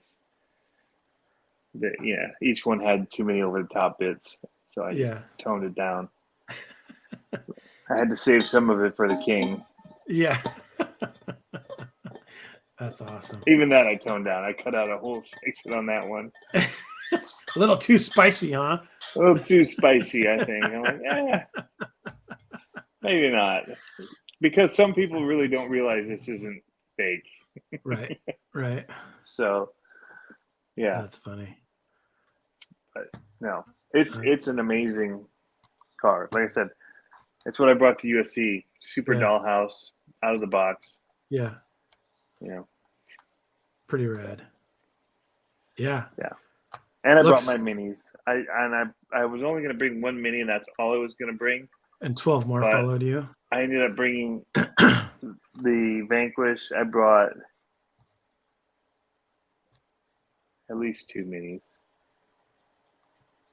I brought my green one, the Creep one, and then I brought the AX24 with the Ecto body. Did you put it? Yeah. It looks really good. I think. Not everybody's gonna love it because I hacked the crap out of it. It's pretty chopped up. Yeah, it's pretty chopped. Yeah. In fact, in the back, it's even got an extra chop line. Whereas I decided, like, so I chopped up to where I was going to go, and I started coming from the backside. I'm like, oh, what if I round it? Oh, I like that better. Yeah. But I already had the cut line up, and I'm like, it's just like a 1/4 of an inch. Most people won't see it. 1/4 of an inch on a 24 scale. Massive. No regrets. No regrets. Brian, see, he goes, he has to take at least one to put on his pillow next to him at night. Feels just like I didn't see how many I brought. Well, see, what I did was I was smart because I was already bringing so many bags of camera gear. And I said, well, we're going to go buy these yellow bins, and we each get to fill it. And because they stack right in the back of my truck. Right. So then I got one too that I got to fill with just toys because, So, I did sneak in. I snuck in a Traxxas too. So I got that one on the Phoenix. Got my little CalRC mat, my drone, and I think I have a new tool in here because I can't. I left mine at Jeff's. I got the new DSM off-road winch line, and I got my. Nice. This is the Pure-Tech out one. I brought this one because my son grabbed the Jurassic Park one. They each had to bring one. Oh yeah. And he took my Jurassic Park one. I was like, dang. I seriously contemplating today going and buying one of those, either Broncos or the Defenders in red, for my kid for Valentine's Day today. And I was like, it's kind of a big Valentine's Day present. So I was like, I didn't. I did make a trench coat as well. You're going to be selling stuff out of your bin. Out of my bin, my truck. They can all come over to my Airbnb. You're going to just peg them all up on the wall. Be like, come into my pop-up. Hand out a little sheet of paper. that says, "Meet me here at You this can time." hire some people that have the little pieces of paper and they're like and handing them out to people. Yeah. Uh, The funny thing is, like where we are, like it's not the nicest area of town. but where they film Scarface, clearly. Yeah, yeah. Okay, yes. And when we come in, they have black metal fencing all the way around, and it's like the corrugated metal that they've painted black, Uh-huh. and then it's got a big padlock and chain wrapped around the handles of it. So every time we come in and out, to go out and open this stupid padlock, Yeah. drive in, go back out, shut the gates, padlock it back up. It's a pain in the butt. That's But I think it's more that they don't want their stuff to get, like they've got like a, it's kind of cute. It's like, cute. I mean, check this out. But it, they got nice, you know, That's nice. granite stuff and mini like, fridges, and yeah, it's this big. Like, so there's that, and then there's like it's a square cinder block house. But yeah, I mean, like you're coming down the road, man. When I coming in the first night, dang, dang, like just had no idea how deep it was under the puddle we were driving over.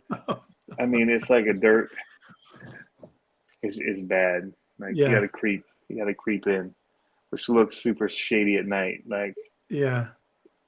and I'm That's like, why are these awesome. people like creeping through while we got the gates open? I'm like, oh yeah, because the road sucks. So you got to creep. Like, Yeah, they're not yeah, doing it to be shady. It's just like, yeah. you got to. That's But funny. yeah, no, it's pretty cool though, because they've got like one of those Texas pools or whatever they call it, the rodeo pools. And so like basically a horse trough, like metal from Tractor Supply that's got Oh yeah, a yeah. full filter and stuff on it, and then it's got a lot of outdoor areas. So yeah, we're just outside of Ocala, Jeff. Sketchy. So it's well. So what's weird is 15 minutes that way is like John Travolta's house or something. Like it's all of the big horse farms, like Oh yeah, massive homes, right that's by cool. University of Florida, outside like between Gainesville and Ocala. But like we're in this small town just outside of that. Like the guys that work on those houses. So have you seen many iguanas? I hate iguanas. I hate Really? iguanas. I haven't seen any. I hate iguanas. They've creeped me out, man. I don't know why. I just don't like their talons or whatever, or like claws. Ugh.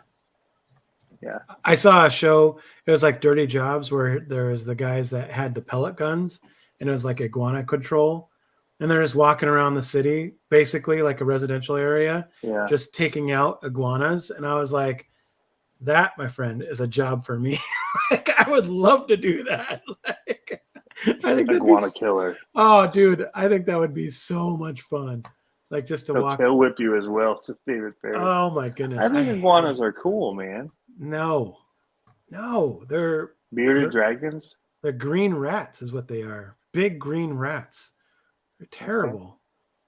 Ugh. Do you like the little lizards? Like the I don't little mind. skinks and I don't stuff? mind them. Yeah, but the iguanas, like wild iguanas, no, nope,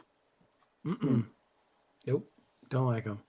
I actually really like this area, though. I mean, you know, all kidding aside, and like the Williston town where we are is really cool. Like small town. I think there's like 2,700 people here, or something. Or it's not a big city, so Yeah, it's got a cool vibe. Very country, like Florida country, which is different. Like the grass where people drive through it, like there's this like off-road park thing or whatever where there's SU or side-by-side trucks trails along the side of the road, but under the grass is sand, right? Everything's right. sandy here, so it's Yeah, just totally different type of country than what we have, and I think it's cool. Like it's a little more, I think the thing that, you know, we might feel sketchy, whatever, it's the difference. like the way that it overgrows here looks different. It looks a little bit more ragged than the other stuff with the mosses and the way that things get overrun by the um, the greenery here. But I think it's cool. Well, it's creepy there because in the greenery are those sketchy iguanas and cottonmouths and all kinds of things that'll kill you. How terrible would that be? Gators. How terrible would that be to be attacked by like a mob? I don't know what you call a group of iguanas, but that's like a horror film. Seriously, could you imagine? Like, it'd be like, you really don't like iguanas. I hate iguanas. It'd be like Jurassic Park where those little chicken-like dinosaurs eat the kid. Like, they're gross.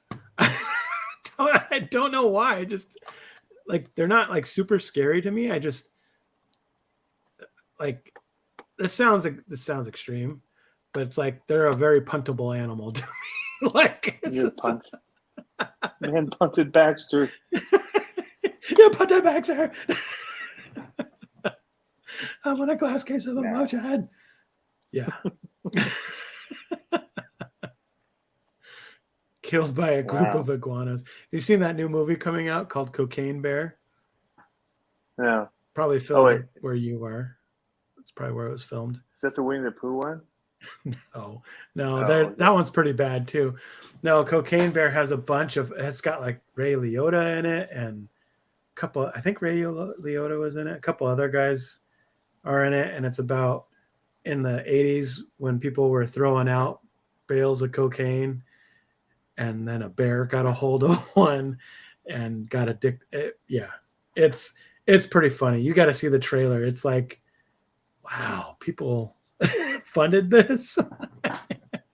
Dude, people fund crazy stuff. Kevin Gibbs goes, new Olympic event, iguana punting. It's good. I think you should do like a shot put with them. We grab them by the tail and spin, and or see how far you could throw them like a football. Man, so when we were at the Monster Jam World Finals in Orlando, we kept parking. Like, they'd have us park, and we'd drive all into the back, right where we were running the truck. And so it was like backstage of the event. And then, certain days they parked like right by this pond. And I'm like, people are like backing in, so they have to go around their car to the backside by the pond and get their stuff out. And I'm like, nah, like, I ain't doing that. I will run over somebody backing out before I'm gonna go keep going to the back of my car next to that pond. They're like, what's the problem? I'm like, dude, it's freaking gators. If there's water, there's a gator in there. Like, and they're like, there's no gators in here. I kid you not. The last day we're there, there's a gator control. Oh, nice. Nice. At the pond. I was like, what was that, guys? Gator. Yeah. Tanker. There's a gator in there. Tanker T68 says, my buddy in Lakeland said there's little monkeys that terrorize the neighborhood. Somebody was telling us about an island of monkeys here, and like that they used them for filming something, and then they just left them, and they now colonized the island. Yeah. Wow. Or if you go off that island, there's monkeys on it. They can't get off the island, but they're on it. So yeah. KLN says, hates iguanas, but will go alone in the woods with a cocaine bear. Just saying. I like to party. David Fair says, my aunt and uncle's dog was eaten by a gator.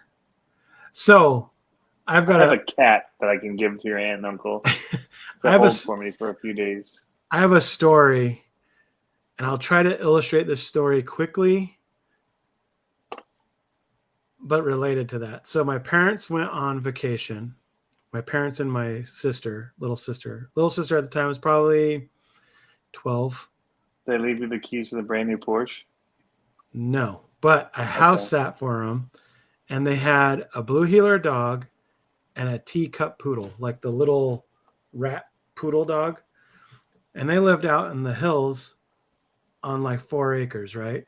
And so their property was like flat, and then it rolled up on a hill, and then rolled up on another hill. So the fog would settle down in there, and we had like 2 inches of snow, and the dog wanted to go out. So I walked out with the dog. It's at nighttime. And I know there's animals out here, right? So the dog, the blue heeler, her name was Ella, she'd get down, right? So I'm like, I'm not worried about being out with animals. I had my knife, so I'm not worried about getting with animals. And then all of a sudden, the little dog, Miley, yelps, and I hear growling, and like I click my knife out and I start walking, because the hill is like, imagine darkness, but lit up by a little bit of snow and fog bank into the hill, and you hear yiping and growling.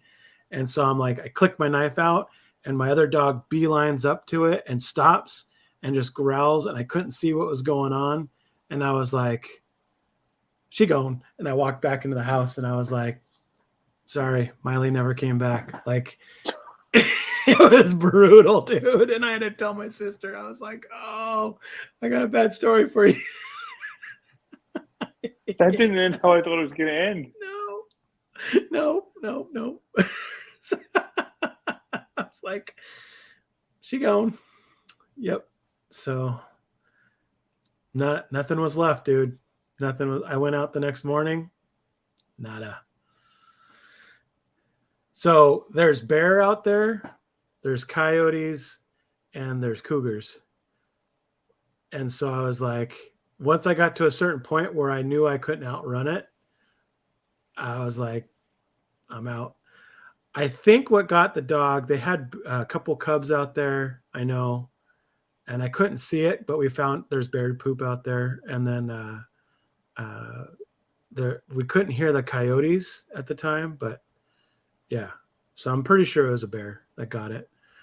And I was just like, I'm out. I was like, sorry about it. So I had to break the news to my sister. Oh, by the way, your dog got eaten. Sorry. I heard the whole thing. I was like, it was bad because it's like, I had like a, I know, right? Like, had I had a sidearm with me, I would have like gone further, but the other dog was like not having it.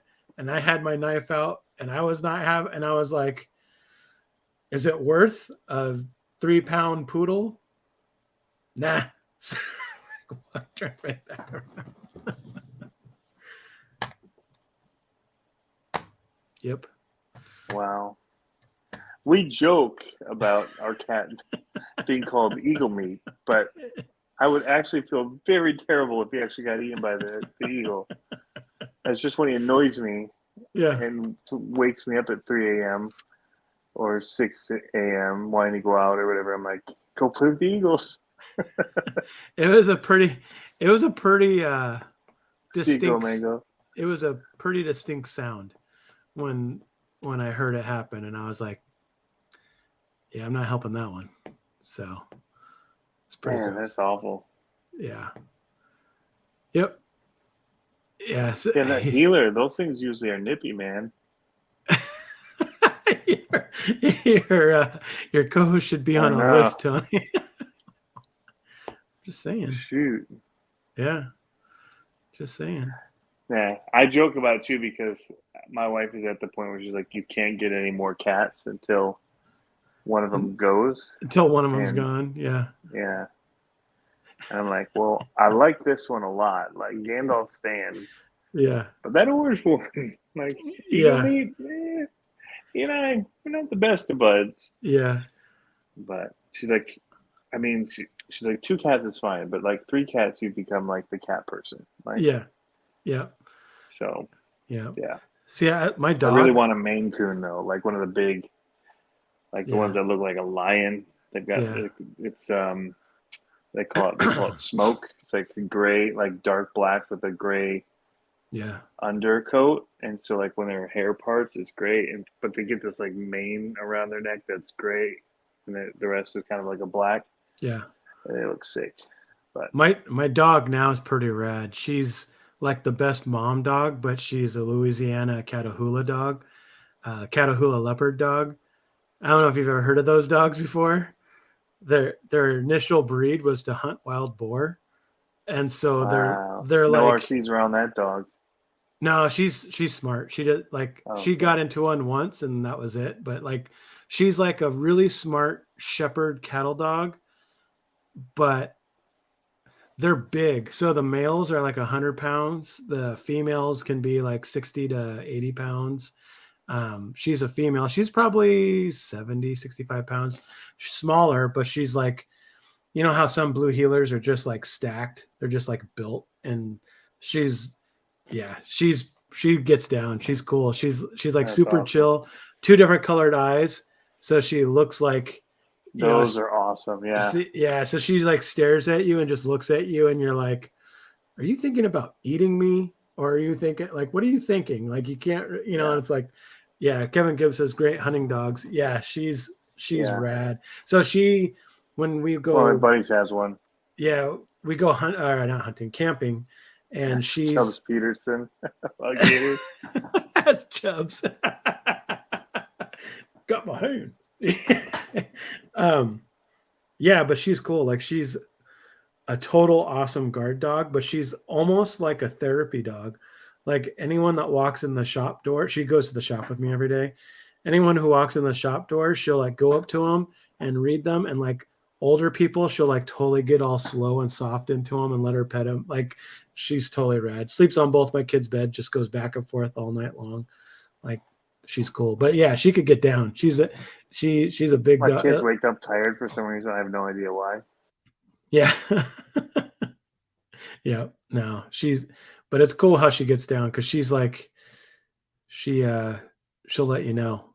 And she's one of those dogs that'll like, I trained her so that the kids, they could be across the park and put their hand up and yell for her and yell Lucy. And she will like look and pin her ears back and beeline at the kid. Like just nothing in her gets in her way, just a missile right at the kid. But at first it was funny because she had horrible brakes, so she could not stop. And I have video. I think I posted it on Instagram like a couple of years ago, where she came barreling into the shop and she couldn't stop and she hit the door. She just said like bam, and there's a big steel door in my office, and she just was like, I mean, like a steel door. Like I made the steel door, like it's like 4 feet wide. And she just bam hits the door. I was like, well, slow down. Like you'll learn. Oh, I lost all your audio. Already talked about a peacock, bears, dog being eaten, iguanas, Jurassic Park, fishing little earlier. animal. Yeah. Jurassic Park, little one. We might as well talk about my son got bit by a pelican today. So that happened. He's gonna be scarred for life now. Oh no, he knew it was coming because he was over where they were cleaning the fish that we caught, and so all the pelicans know this is the cleaning station, and so they're just waiting for free food. Yeah. And so one of them, we'd already been warned, the one that hisses is mean. Like there's a brown one that hisses and he's mean. Yeah. And it actually came up and bit our fishing guide in the back of the leg. And then he grabbed it by the beak, took it, like not through it, but walked it to the edge where it jumped into the water on its own. Yeah. And it came back up later, and my son was kind of like trying to push it away or whatever, and he got bit by it too. But he wanted to in a lot of ways. So, but what reminded me of that was hitting the door, like not seeing it. One of the pelicans, so they're all coming in, like the fish come out onto the station. They're coming and landing like out of everywhere. You hear pattering up on the metal roof. Someone fly down. One of them tried to fly down and land on the deck we were on, and smacked into the side of the deck. Didn't quite make the stick the landing. Oh no! Smacked into it and fell into the water. And we laughed at him. Later on, he tried to fly up out of the water and hit it. It felt like someone's depth perception was not off on that little guy. It was too funny. 3 times he did that. And the 4th time he eventually, this is over like 30 minutes. About 30 minutes later, he finally made it up. He smacked it, but he was able to like keep himself up and make it on. Yeah. But In the background yelling, mine. Yeah, mine. And there's one that was broke jaw. They called me, had a broken snout. He was the one that was getting all the extra attention. He got a lot of food, but it was too funny. That's I have to hilarious. make a video on it all. I got tons of video. It won't go on this channel, but yeah. Right on. But yeah, I'm excited about USTE. I'm excited to get going. I need to finish up a crawler video and that other project video. I've been trying, I'm trying to motion track graphics to this video, and man, I'm not having luck. Not in Final Cut. I'm gonna have to use After Effects. It's just gonna really suck. It's gonna slow the whole project down. That every video have to. So I'm gonna have to cut the whole thing and then take it to After Effects and add the. So I want to do like little call outs that track the motion on something. Yeah. And I can do it in Final Cut, but it's just not as smooth, and so it's like jittery. It's not. It doesn't feel like it's locked on. Where in After Effects, I can literally pinpoint something and have it. Basically, it kind of gets an idea of what that shape is, and then you just play it through, and it'll track it, and then you can apply that tracking to whatever it is that you want. To follow that path.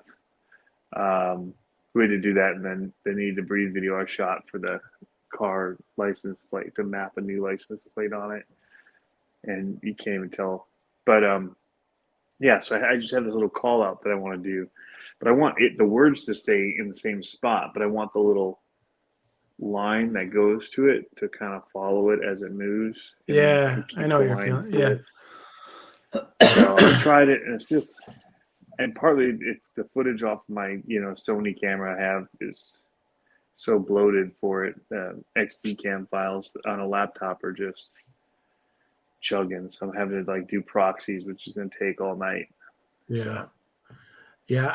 then I'll be able to try and motion track some of that stuff on. And I just got an alert on this laptop that the hard drive's getting full. And I was like, And I've been offloading a lot of the stuff, but I haven't been pulling it down. And so I probably have 200 gigs of footage on there that I haven't yet pulled down. And I have a couple big ones that I haven't finished editing that I'm like, I just got to get this done so I can pull it off and try to get it down. I run, is that a new one? Yeah, I run one too. All the time. I work right off it. Yep. Well, technically, I work off an SSD one, and then dump them to here as soon as I'm done. Yeah. Because the SSD fills up too. So as soon as the project's done, I grab the whole folder and sling it over. But I do. So you keep your raw. Year. You keep your raw video. I keep everything. I have about 15 to 20 of these for my RC stuff. I got a lot of them. That's crazy. So, yeah. And every year gets a new one or two. The USB-C ones on the Mac are so nice. They're so much faster now than they used to be. Yeah, but the spin rate is still only, I think on these little ones, only 5,200 RPM. Oh, I don't use those. I use the SSD ones. Yeah, you have to do the SSD. But so those are expensive. So I edit on those and I store them on these. What I'm not actively using all the time. Yeah. But on this trip, I didn't bring my SSD, unfortunately. So I will be. I bought for USTE to literally just drop all the footage onto. Mm-hmm. But I will eventually move it over. I'll probably just do it in proxies and then edit it in proxy, and then because proxies don't take up that much space because they're just really lightweight video files that are like 50% of size, and super easy for the computer to work with, so you can not have it slow down trying to figure out. Trying to do this video, like the first 15 seconds is like play, and then you wait at pinwheels for like 30 seconds, which is weird. I never have that issue because I use this all I use is my laptop. But with this Sony stuff, the resolution, everything we shot, it's just like killing the computer. It's like, I hate you, I hate you, I hate you, I hate you. And then it's dropping frames, and you're just like, son of a. And then I'm trying to motion track, and you can't because you can't keep things up smooth. So it's like, yeah, I had a video that skipped bad, and that was the video that I posted that I said actually got good traction of me and the kid playing Follow the Leader. I had one clip in there that was bothering me, and I couldn't get it to smooth out. And it was nothing. I mean, I don't know if it was just capture or what, but it was like it dropped a couple frames, and it was just like I rendered it, and I was like, "Oh, seriously?" Like, and then I'm like, "Well, I'm not going back for this," but it's frustrating when that happens. Well, this will, when it renders, will play fine, but it's just like every little change you make, then it has to re-render everything. And I don't. With Final Cut, you can usually just play through it anyway. But with these files, it just will not. And I've closed everything. It's the only thing operating on it is this software right now. Yeah. And it's just like, hey, it's because I was cataloging stuff to this. It's weird, but yeah. On your lavalier Bluetooth ones, did you get the one that has this with the adapter for the lightning port, or did you get the one just for the lightning port? Straight lightning port. Okay. So I got this one. I wanted a quick one. I got this one because nowhere did I find if it would work with the GoPro. Mm-hmm. And I still haven't tested it with the GoPro yet, because even with the door, I think we were offline when I was showing you, even with the door open, it didn't fully get in. Pull the door off. Yeah, but it didn't fully get into the port. But if it'll work off the GoPro, that'll be a game changer for me, because then I could plug that in and get. That's the problem, is that I'm also filling up the hard drive with the files off my phone versus filling it instantly, dropping it onto an external that I can work off of. Yep. So that's what's killing it big time for me. But how's it going from your phone to your computer? AirDrop. Oh, we'll just AirDrop it and then move it to a hard drive and delete it off your computer. I do, yeah. I mean, I do that for the most part. Okay. But the problem is that even when it's shared through the iCloud. Media management can be a beast, man. Yeah, because it's shared through the iCloud, so it eats up my iCloud storage regardless. So I've been going through and deleting them off my phone after they're on the hard drive. So it's like you're deleting twice, 2 or 3 times before it gets onto the hard drive. And I'm almost at the point now. I'm at the point right now where I'm like, you know what? The footage I'm taking is good, but I know it's going to be better later. So I'm not worried about purging the footage unless it has people in it. You can, for most of it, you can download too from YouTube and stuff now. If you have TubeBuddy, you can download the files. Yeah. So, well, I'm keeping the final render, but I'm talking all the support files. So if I have an hour of support video and I edit it into a 20-minute video or whatever, then I'm keeping it's the unboxing that I don't keep that stuff. Like, yeah. Unboxing ones, but it depends. Some of them I do, but most of them I don't. Well, see, so and I can just pull that stuff right from, because I don't use I don't usually put music under those. So if I need straight audio or whatever from it, or and visual, it's usually not a big deal. For me, I have so much extraneous video from holding the video going as we're walking, hiking, and crawling.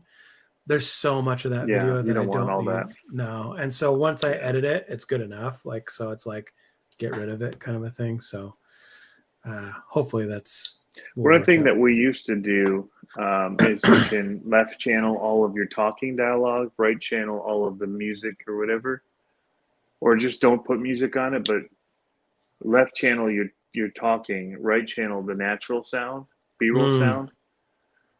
And that way you have a split left and right. So you actually literally separate those and do each of them mono, and then it'll be in both sides. But you can adjust the volumes of them independently. Nice. Yeah. So, or you can get rid of one completely. So if you ever just want to be able to take like sound bites from it, a piece that you can use in a video, like a 10-year whatever video, you got them. So we would ditch a lot of the other stuff, but we always kept what we called an edit master and an audio master. The edit master didn't have the music applied, and it just had the levels split left and right all talking went left, all nat sound went right, and then we knew what the music was because it's in the folder, so you could always grab it and replicate the music. Right. But, and you did that in Final Cut? Yep. Or any software for the most part. You just go to your audio track and just say pan left. Just pan hard left all of your talking pieces. So export it normal, and what we do is just duplicate your sequence at the end. And usually it's before it goes to audio sweetening anyway. So like you'd lock your edit, so you're done editing, right? And then we would lock the edit, we'd export, and then we always would send it away. Yeah, so we just pan left all the talking, pan right all the B-roll clips, and then we'd send it away. And then the audio guys would just straight take the OMF file, whatever, we'd send them, and they'd send us something. We'd, in the end, just mute everything and just stick in the track they'd give us that was synced to the video. Right. And then we'd export that as an audio master. But then at that point, you had one that was like, ready for air. And then you had one that later down the road, if they want to grab any of these sound bites, whatever, they don't have to find the raw footage. They just grab that section, piece. They can quickly snip out the parts. It's going to have B-roll maybe overlaid over it, but either they put new B-roll over it or whatever. Sure. Mainly they want the audio or the B-roll clips, and they want to be able to get rid of the talking and just be able to use the nat sound again. Right. So it's just a trick that we use, and then everything would get like whatever the video is, then EM after it or AM, and then you knew, oh, this one's I can get my audio from. Right. But yeah, the more you do it, the more you find little tricks that help. Yeah. Even just like now that I've got all my file storage organized, like, so if I looked at mine right now, like, yeah, so I'm beyond video 1112. Everyone gets a number. Every new video starts with the number and then what it's about. Yeah. So it always puts them in sequence too, and it helps me think too, was that before or after? Okay, it was after that. So it'll definitely show up in my file sequence after that number. That's how we also used to put the tags in like on Facebook or whatever. We'd bury a tag like number sign 1112, and then if somebody ever came to us asking for, hey, we need this clip for blah blah blah, we just look at the tags on it and be like, all right, there's the video number. Nice. And we could quickly go to the number in our system and grab it. Right. But it's just that kind of stuff where the more you think through how distribution goes and backup's the worst. But I know that's how we have it for our art files. Like we have them separated. It's our design file. Then we have our like publish file where we take it to the client, and then we have the different versions of that underneath that. And then we have the production file, and in the production, it has like aluminum, composite, glass, like, all the and so we have them all just broken up. And so we can just go back and fix it or do whatever we got to do when that happens. But it's crazy because it's, redundancy is a pain in the butt, but at the same time, it also saves your bacon a lot. So I'd rather have duplicates of stuff. Yep, exactly. Yeah, that's a hard thing though too for me. Like I said, I'm at that point where I'm not really. I feel like But it's so disposable now too. So like we were always taught that, like back in the day, we always reuse so much media. Nowadays, I don't hardly reuse anything. I don't go back and do like end of year review of stuff. Like right. I'm still working, cranking out new stuff. Like new stuff's coming out. Don't look back. Yeah, and for me, part of what I'm doing all this for is just to have a digital journal of life. You know what I mean? Like, and that's really, like, I think about that when I'm gone. My family can come and see stuff like this and see videos that we did stuff together, all that kind of thing. And so for me, it's like, I don't plan on taking clips out of things, but when they're videos of like, if it's me and the kids out doing something, I normally save those videos. But if it's us just hiking and we're just, between A and B. Yeah, one day they're going to be like, how do we plug this thing into the computer? We don't have any plugs I know. that look like that. I know. Yep. It's All like, this, how do we get this VHS? We don't have VHS anymore. We got these discs now. yeah. What do we do with this tape? Yep. It's not going to be any different with these freaking hard drives we got stashes of. I know. Well, I already have hard drives that are like that. That had the SCSI port in it, or the whatever, that round port. Or the FireWire 400 and 800. Yeah, yeah. And so I have a hard drive that I'm like, I really want to get into because it was like some of the first stuff that I did. I can't even power it up and get it onto a computer because it's got old I bet interface. somebody can if you pay them enough. Well, I know, but then it's like, then do I pay them enough to have those cool files that fit on a 32 megabyte flash drive back in the day? You know what I mean? Like, is it worth it? I don't think so. I don't know. Yep. So, all right, man. I think we should probably wrap it up. Yeah, I gotta wrap because I gotta go to bed here. Yep. I took a transmission apart. Now I got to put it back together before I lose all the parts. So I got to do that. I haven't edited any video for this week. I kind of feel bad about that. I don't know if I should or if I shouldn't. I have a video for the wrap, the final third piece of the wrap series, but I've got to Nice. I've got a voiceover on it, so haven't had time to do that. Maybe tomorrow. We'll see. But well, man, it's been fun. I got a 1:30 a.m. here.